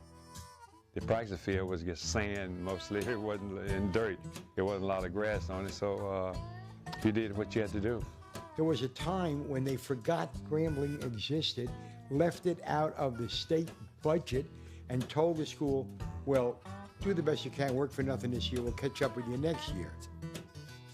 A lot of us came to college with a chip on our shoulder, feeling that the opportunities wasn't the same. But we were blessed with Coach Robinson because he never allowed us to make excuses. It didn't take long for Robinson's genius to reveal itself.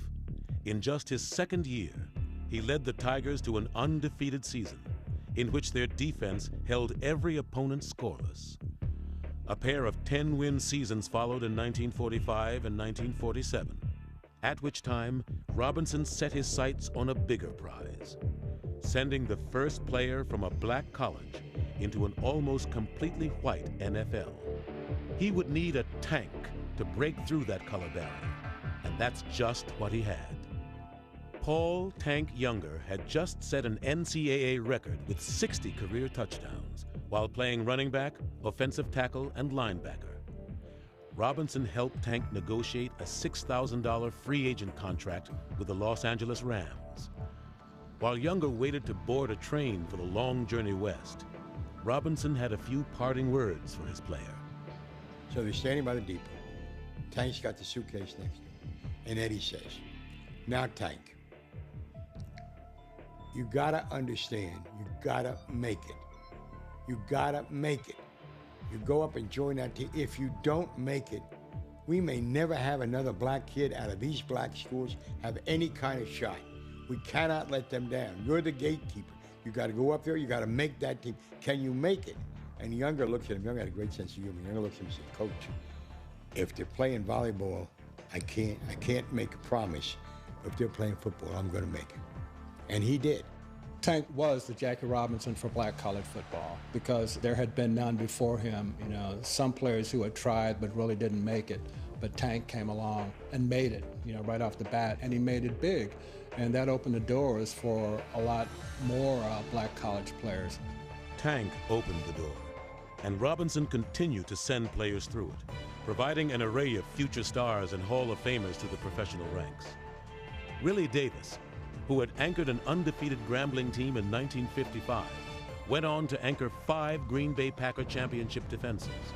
In 1963, Junius Buck Buchanan became the #1 pick in the AFL draft. His Grambling teammate, cornerback Willie Brown, joined him in the AFL that same year. All 3 are in the Pro Football Hall of Fame. If the NFL was integrated when Eddie Robinson became head coach, he would have had a lot more players than the NFL. But when the first player went in, that was a signal that, you know, I can go to a kid's house and say, if you play here, you're going to get a great education, we're going to take care of all your social needs, and you're going to have a shot at playing in the league. Robinson had led the program to incredible heights, but there was one missing piece to the puzzle. Someone to bring those achievements national exposure. Enter Grambling Sports Information Director, Collie J. Nicholson. Collie had been the first African-American combat correspondent for the Marine Corps. And that's how he cultivated his relationships with the black media on a major scale. So when he gets out of the Marine Corps and he goes to Grambling, he knows how that works. It was almost, I would have to say, like a miracle. Here we are in a town that's a small town, a very small school, that had no way of making an impact on America's consciousness until Collie Nicholson came along. He would nickname the players. He would do all these things that nobody ever did at a black school. And he'd get the story out there. He'd run to the Ruston newspaper office. He'd drive to Shreveport, an hour away, and make sure he got in that paper there. He would do, and he would run these stunts. Collie was the brains behind Grambling's aura, and it was Eddie's aura. Collie called me my senior year, and he said, we're going to put you up for the Heisman Trophy. I laughed. You know, I thought that's the funniest thing of all time. Grambling State University, the Heisman Trophy? He said, yeah. He said, you can laugh, but we're going to do it. To finish 4th in 1977 in the Heisman Trophy was like finishing 1st. Collie Nicholson, Coach Robinson, and the former president, Ralph Waldo Emerson Jones, they wanted to be the black Notre Dame. The 3 of those guys, you know, 3-headed monsters working together, and they really made Grambling what it is, what their program is.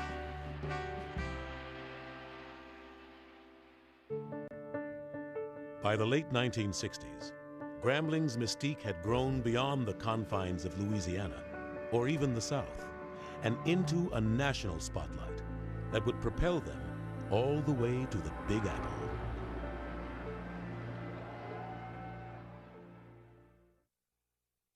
I had done this magazine piece for True, and I showed it to Howard. I said, you know, somewhere in here, I think there's a television show, because Howard and I had made a couple of shows. He said, we could sell this. Yes. Go down to Grambling. After taking note of Grambling's production of pro talent, sports writer Jerry Eisenberg collaborated with Howard Cosell on a documentary on Grambling that aired nationally on ABC in January of 1968. Run! It was a seminal moment for the program.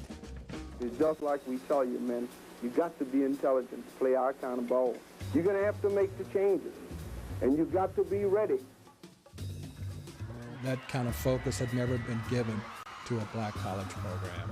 And for ABC to come along and do that documentary, 100 Yards to Glory, on them, that just further set them apart, again, as the icon for black college football. Other than Collie J. Nicholson, I think 100 Yards to Glory was the landmark media happening that gave Grambling a national voice. That put a stamp on Grambling football that has made it, I guess you might say, a part of the fabric of this country. Grambling College 100 Yards to Glory thrust Grambling onto the national stage and caught the eye of New York Yankees team president Michael Burke. Well, Michael Burke called Howard and he called me. And he said, he saw the documentary. And he said, oh, God, why don't we put that team in Yankee Stadium? The Yankees have been very remiss in supporting the African-American market. And this brought everybody into one place. For the man who worked tirelessly to drive Grambling football into the stadiums of America's biggest cities, the chance to put the Grambling Tigers in Yankee Stadium was the opportunity of a lifetime. It was a dream of college, and he held on to this when skeptics were all around. I mean, you know, taking the game to New York City, a black college game, you know, everyone found a reason to say this isn't going to work. But Collie was determined. Collie took it upon himself to go to Madison Avenue and just start knocking on doors, looking for sponsorship. He shouldn't have been able to make this thing work. I mean, after the 100 Yards to Glory, Grambling had a little bit of name cachet at the time, you know, in the big city, but still, it's just a little small school from Louisiana. You know, who's going to go to that ball game? But he goes door to door, and he finally connects with the folks at Ballantine. Ballantine Beer, a longtime sponsor of the New York Yankees, threw their hat in the ring. But the focus of this event would not be on profit. As the civil rights and anti-war movements swept the country in the 1960s, some of New York's neighborhoods were dealing with severe issues of housing, poverty, crime, drugs, and education that had decayed once vibrant areas of the city. In Harlem, school dropout rates were soaring to devastating levels. They had civic unrest in Harlem, a lot of it. They never reached the level of Newark and Detroit and Washington, D.C., but it was bad. With education always at the forefront of Eddie Robinson's agenda, the situation in America's inner cities greatly troubled him. He had been in touch with the New York Urban League to find a way to use football to help. This game would be the answer to aiding New York's underprivileged youth by raising money for the Urban League's Street Academy programs. The street academies were really designed to provide young people with an opportunity to get their degree in the non-traditional setting, and they really were street academies. And so you would walk by and see a storefront, and it would be an opportunity for a young person to come and get the training and support that they needed in order to apply and get their degree. It was important because it was there to help our young people. That was the main purpose of the game, to raise funds to help these kids through their college. With a potential venue, sponsor, and beneficiary in place, the pieces were coming together. However, the final impetus to make this game a reality would be born from tragedy.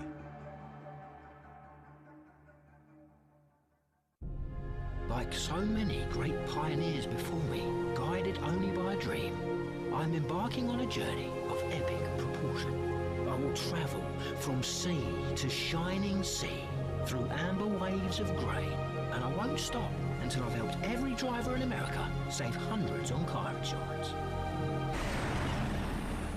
Well, I'm at the parking lot. That's a good start. Geico. 15 minutes could save you 15% or more on car insurance. Are you overweight? Has it gotten so out of control that you've considered lipo? It was a turbulent time, you know, with Martin Luther King getting shot, his assassination, and the riots that ensued, and just the whole racial climate at that time in this country was very unsettling. I had never seen Eddie completely worried all the time, like he was during that time. And he had such high hopes for racial equality, and he had high hopes for putting Grambling on the map.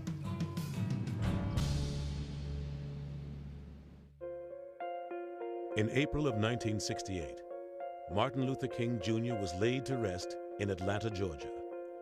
Eddie Robinson attended the funeral with Florida A&M coach Jake Gaither and Morgan State coach Earl Banks. Deeply affected by the passing of the great civil rights leader, the three coaches met that weekend with Ballantine executive Bill Curtis to finalize a deal for the benefit game at Yankee Stadium, which they called the Invitational Football Classic. The four men formed the Football Coaches Foundation, a partnership between corporate America and black college football to benefit the underprivileged of New York. Now, just one decision remained. The only decision was, so who's going to play this game? Between the three of us, which two of us are going to play? When Jake Gaither backed out, that left Morgan State and Grambling, and here we are. Morgan State University in Baltimore, Maryland, was founded 2 years after the Civil War, and much like Grambling, had a rich football tradition. They had two of the greatest coaches in college football history. First, they had Eddie Hurt. Coach Hurt had 6 undefeated seasons, and in one stretch, Morgan State had 42 wins, no losses, but 6 ties. In the 1930s and the 1940s, Eddie Hurt and Morgan State were major players in black college football, and they had some incredible teams. When Earl Banks came along, his only thing was, how do I follow that act? Earl Banks was building a program that would have the ability to compete not only at the college level, but for those few players who had the skills to go further. He was really trying to build a standard, and that standard was academic and athletic combined, and it was focused on that completely. But Coach Banks was just talented. He was a gifted orator. He was a strategist. He was a motivator. He was a disciplinarian. He just was a man for all seasons. What did he instill in us? The will to win, the will to overcome any odds. He would be, I guess, the East Coast answer, with all due respect to him, of Eddie Robinson. Very well known, very successful, that type of person who had a big impact on young people. If Grambling set the benchmark for producing professional players, Morgan State wasn't far behind. Among their many stars were NFL Hall of Famers Roosevelt Brown, Leroy Kelly, and Willie Lanier. As you're looking at going into that game in 1968, Morgan State and Grambling, you had two powerful histories coming together in Yankee Stadium. People choose 5-Hour Energy now over 9 million times a week for lots of reasons. It's a nutritional supplement that really works. Its key ingredients are found in everyday food like avocados, broccoli, and bananas, or all. Grambling and Morgan State arrived in New York City one day before the game was to be played. Players from both teams were in awe of the sights and sounds of America's biggest city. Well, we had to convince quite a few of the players to accept flying because now many of these guys had never been out of Louisiana in their entire lives. Many hadn't been on the plane before. You know, a couple of guys on the plane even tried to open the window to get some air. They gave us kind of like a tour through the city on the way to the hotel, and we saw some sights and some things that was happening in New York that just blew our mind. We literally saw a guy walking down the street with a python around his neck. I'll never forget that. Big python snake around his neck, man, and we all just crowded over to the window, that side of the window, and guys ran from all over to see it, man. And it's all kinds of things. It was like going to Disneyland. We had an incident where a guy went up to his room, came down, and when he came down, we found out the reason he had missed the meeting was he said he wasn't going to walk back up all them stairs. They didn't know they had an elevator, you know. You see guys that had a dice game going on right round the corner and the police sitting on the main street. We were saying, you know, if that was in Louisiana, they'd be putting them in jail. Them guys shoot dice right round the corner from the police. Anyone who knew Eddie Robinson understood that every experience could be turned into a lesson. And as Grambling's team bus rolled through Harlem, the coach reinforced the value of education. Eddie'd been almost everywhere. overseas. He'd been, you know, I don't think he'd ever been to Harlem. And this is not a good time. And as the team is driving, now most of these guys were from Jonesboro, Arkansas, and Bernice, Louisiana, and places like that. And they looked at the streets and they looked at the guys hanging out and everything. And Eddie said, take a good look at this. You're gonna have your college diploma. Never gonna be you standing on any street corner. The powerful football traditions of these two programs were well represented on the 1968 rosters. Morgan State had won 26 consecutive games heading into New York and featured future Super Bowl champion running back John Frenchie Fuqua and Pro Bowl tight end Raymond Chester. The Grambling Tigers were led by yet another of Coach Robinson's barrier breakers, quarterback James Shaq Harris, who was about to become the NFL's first successful black quarterback. One of Shaq's targets that year was future NFL Hall of Famer Charlie Joyner. We had gotten some film from the previous year, and so we knew the caliber of players that they had on the football team. And we knew it was going to be a challenge. But Coach Robinson never backed off of a challenge. Two teams that, you know, come from winning traditions, and you don't want to lose. Everybody knew about the great Eddie Robinson and all the great players that had come from Grambling. Nobody could intimidate us because, you know, we thought we could scrimmage the New Orleans Saints at the time. The excitement was mounting for this historic matchup, but so too was the concern. Behind the scenes, the Yankee brass and the city of New York fretted over crowd control and the potential for violence or protest. There were people that were concerned, senior CBS management, very senior CBS management. And I was asked to get a letter from City Hall saying that the city would provide extra security, which I did to satisfy management. It was pretty edgy back then. Anytime you had that many black people gathering in one place, I think there was a fear from city officials, the police department, and so forth, concerned about the possibility of some kind of violence. They didn't know where this game was going to go. They didn't know what kind of success it would be, and they didn't know whether it would be some other spark that could cause more negative things happening in the New York area that were happening in Detroit and other cities around the country.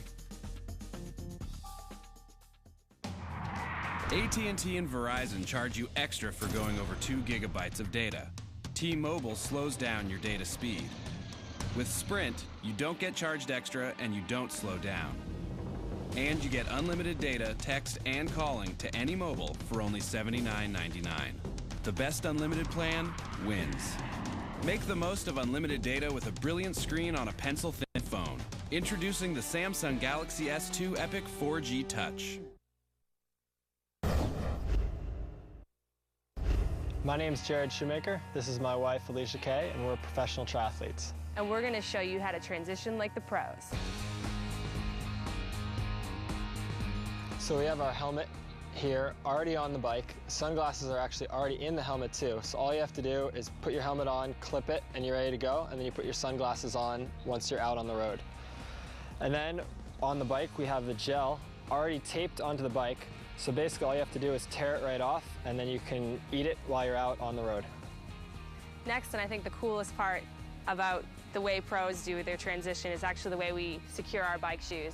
So we have them clipped into our pedals. We use elastics to ensure that they're flat and ready to go, ready for power to be put on those pedals, and we secure it in the other side as well. So that way when we get onto our bikes, we're ready to go, we're ready on the mountain line, we're ready to push the power and get going. We've been through Exo Skids for a chance to win an Apple.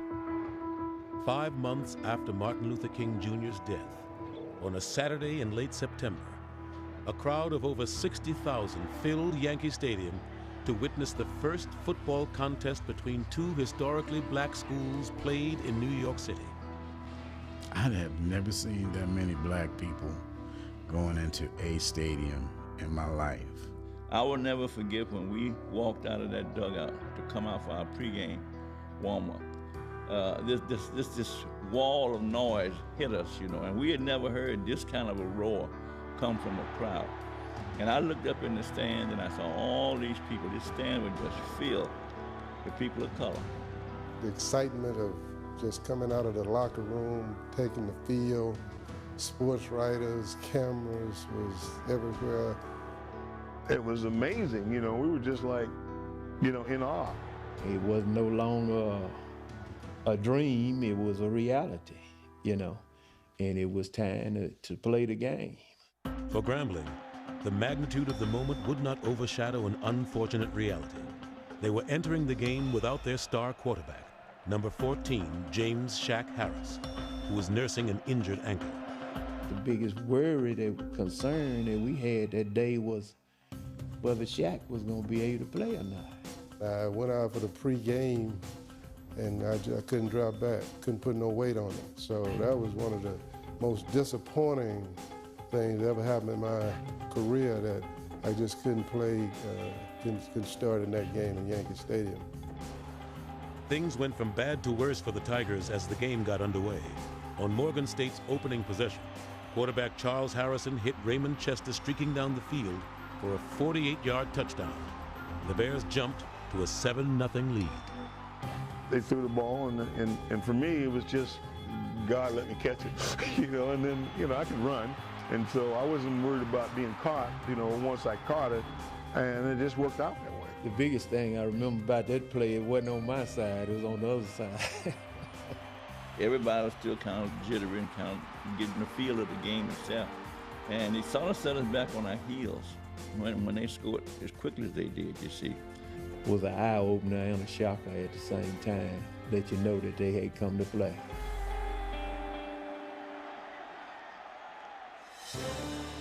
Grambling struck back late in the second quarter on a big play of their own. Filling in for Harris, sophomore quarterback Frank Holmes connected with wingback Frank Lewis for a 33-yard touchdown. The score was tied at 7 at the half. The feeling was, oh man, here they come, because we knew they had a great team, and if we could keep it to a low-scoring game, we figured we had a chance to beat them. But it was a little bit demoralizing when they came back and scored. We feeling like we holding our own, you know, because our All-American quarterback is not in the game. After the Tigers marching band wowed the Yankee Stadium crowd at halftime, the third quarter got underway. It became apparent very quickly that this was going to be a slugfest. I was pissed off. I'm almost breaking every run.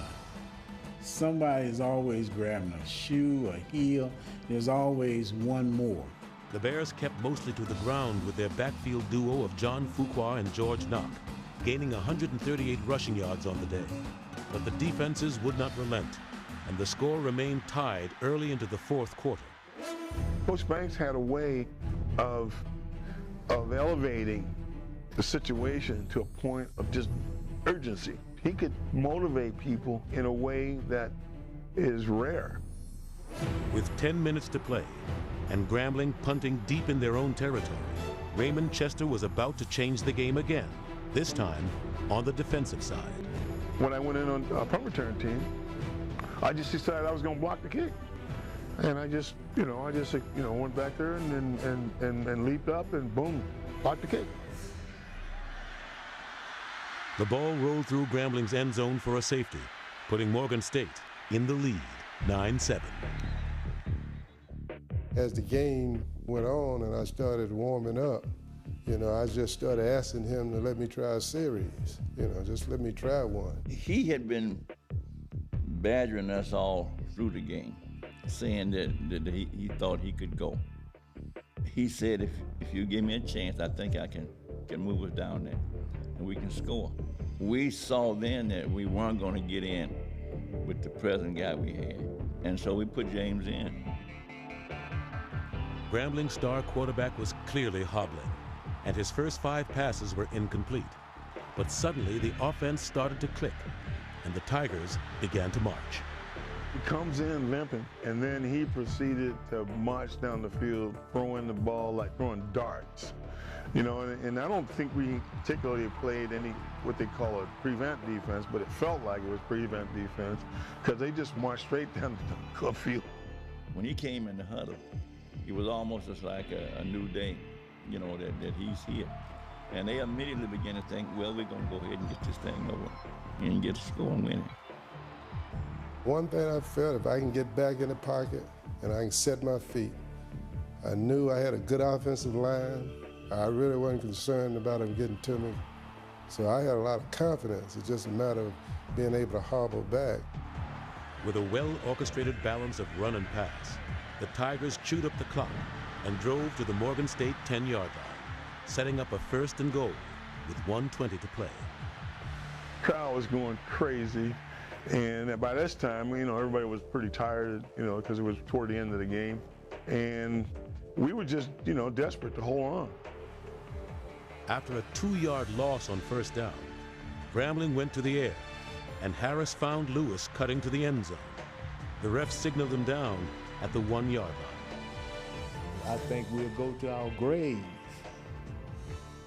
you know, as Grambling players, believing that Frank Lewis scored that ball when he was tackled down there on the 1. On 3rd down with 37 seconds on the clock, Grambling fullback Henry Jones took it up the middle, but was met by a wall of Morgan State defenders. Frantically trying to quiet the crowd, Harris signaled a timeout with 4 seconds remaining. Question was, field goal, touchdown. The kicker was good, but we had a better offensive line, and that's what we're made of, and that's what Coach Robinson believed in. That's the kind of football we played. We just felt that they wouldn't hold us again. And that was a decision that we made on the sideline, that we wanted to go ahead and win it with a touchdown. It came down to one final play. Needing less than a yard, Eddie Robinson sent his offense back on the field for 4th down. And Grambling went to the well one more time, giving the ball to Jones.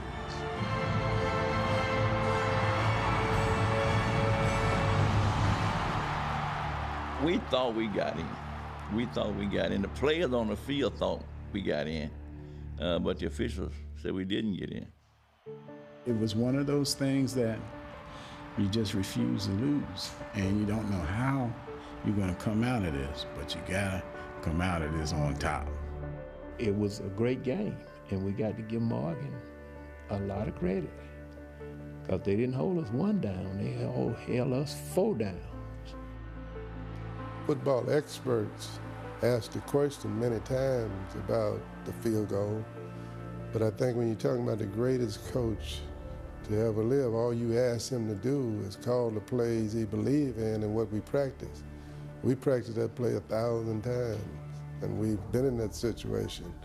And if we had to do it over again, if he could text us from where he is today, we'd run it again.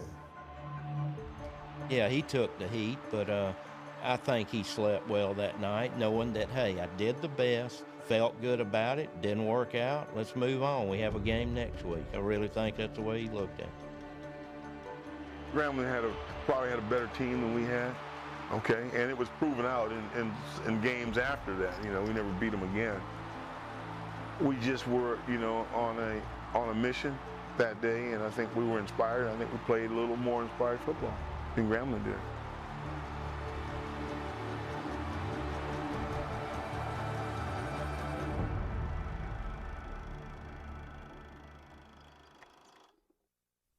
I faced one of the toughest challenges of my life right here. I couldn't swim, but I can still hear my drill instructor today. Don't quit. So I jumped in, apprehensive and scared out of my mind, but I came up a Marine.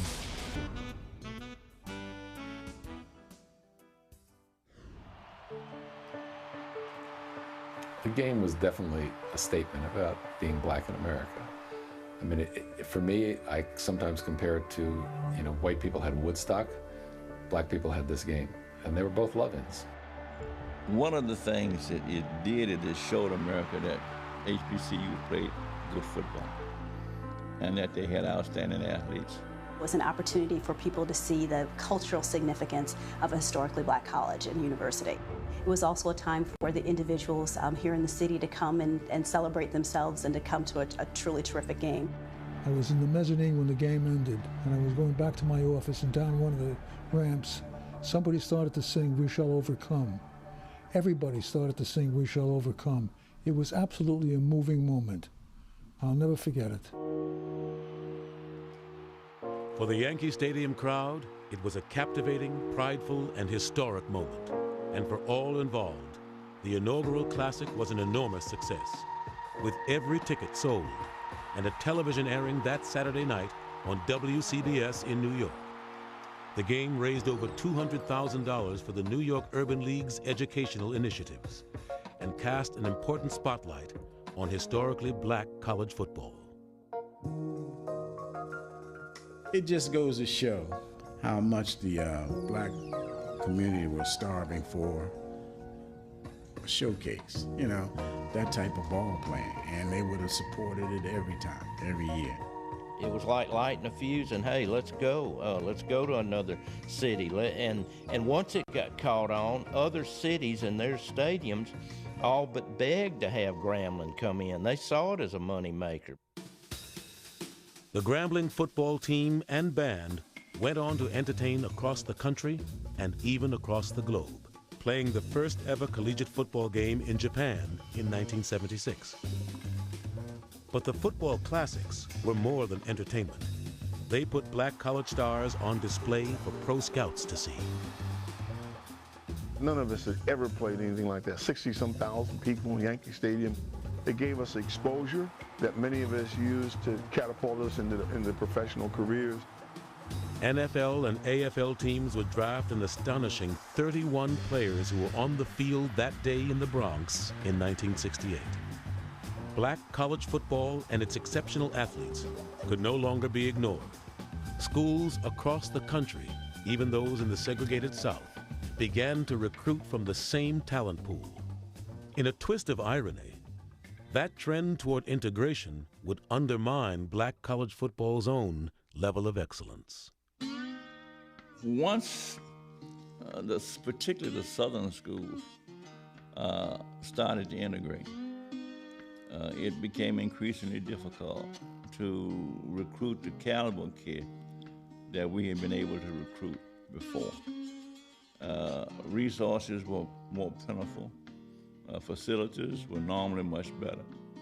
And they had boosters who were going to go the extra mile in order to influence kids to come to your school. Eddie said to me, direct quote, "It's going to be harder. I am definitely for integration as a black man and an American. I'm not so big on it as a football coach because I know I'm going to lose players." And he did, he would. A lot of the major programs did not show the interest and the insistence upon academic standing. That hurt a lot of young African-American men who were getting a full plate at the historically black college, only a partial one at the major universities. Black college football is still around, still has the bands, and it still has the connection between the alumni and that shared history in the black community. But in terms of what it was, pre-integration, it's not going to be that again. Though integration took its toll on black college football, the Invitational Football Classic grew and prospered. Its name and venue have changed, but it remains a vital fundraiser for the New York Urban League and an ongoing source of pride and tradition almost a half-century later. After defeating Grambling in 1968, Morgan State ran its win streak to 31 games before suffering its only loss of the season. Earl Banks retired 5 years later and was enshrined in college football's Hall of Fame in 1992. The Grambling mystique continued to grow along with its victories, and the master of it all was Eddie Robinson. In his 57 years as Tigers coach, he sent over 200 players into the pros, and with 408 victories, is still the winningest coach in Division I history. Although Robinson couldn't count the 1968 game against Morgan State among his wins, that day, it wasn't the score that mattered. For the real victory was showcasing historically black college football on the biggest stage in America. The Grambling Tigers was known as a team that have team will travel. And then that's what he exposed us to as young men, was an opportunity to go places that we probably wouldn't have ever dreamed of going. That was a life experience for them. They would have never been probably to New York without being a member of the Grambling team. I'm sure they would. It was a start of a big thing that was going to happen. Going to New York, going to play in Yankee Stadium, that was the biggest thing in our lives.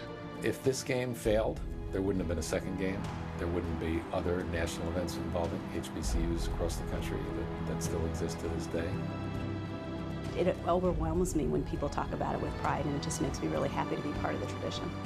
Blacks went to that game from New Jersey, from Connecticut, from Washington, D.C. It's a very positive thing for black schools. It's their game. For them to be able to pull that off at that time is just amazing. Getting this kind of coverage out of New York, which meant that you got coverage all over America, so to speak, was great. And it began to shine a spotlight on black college football.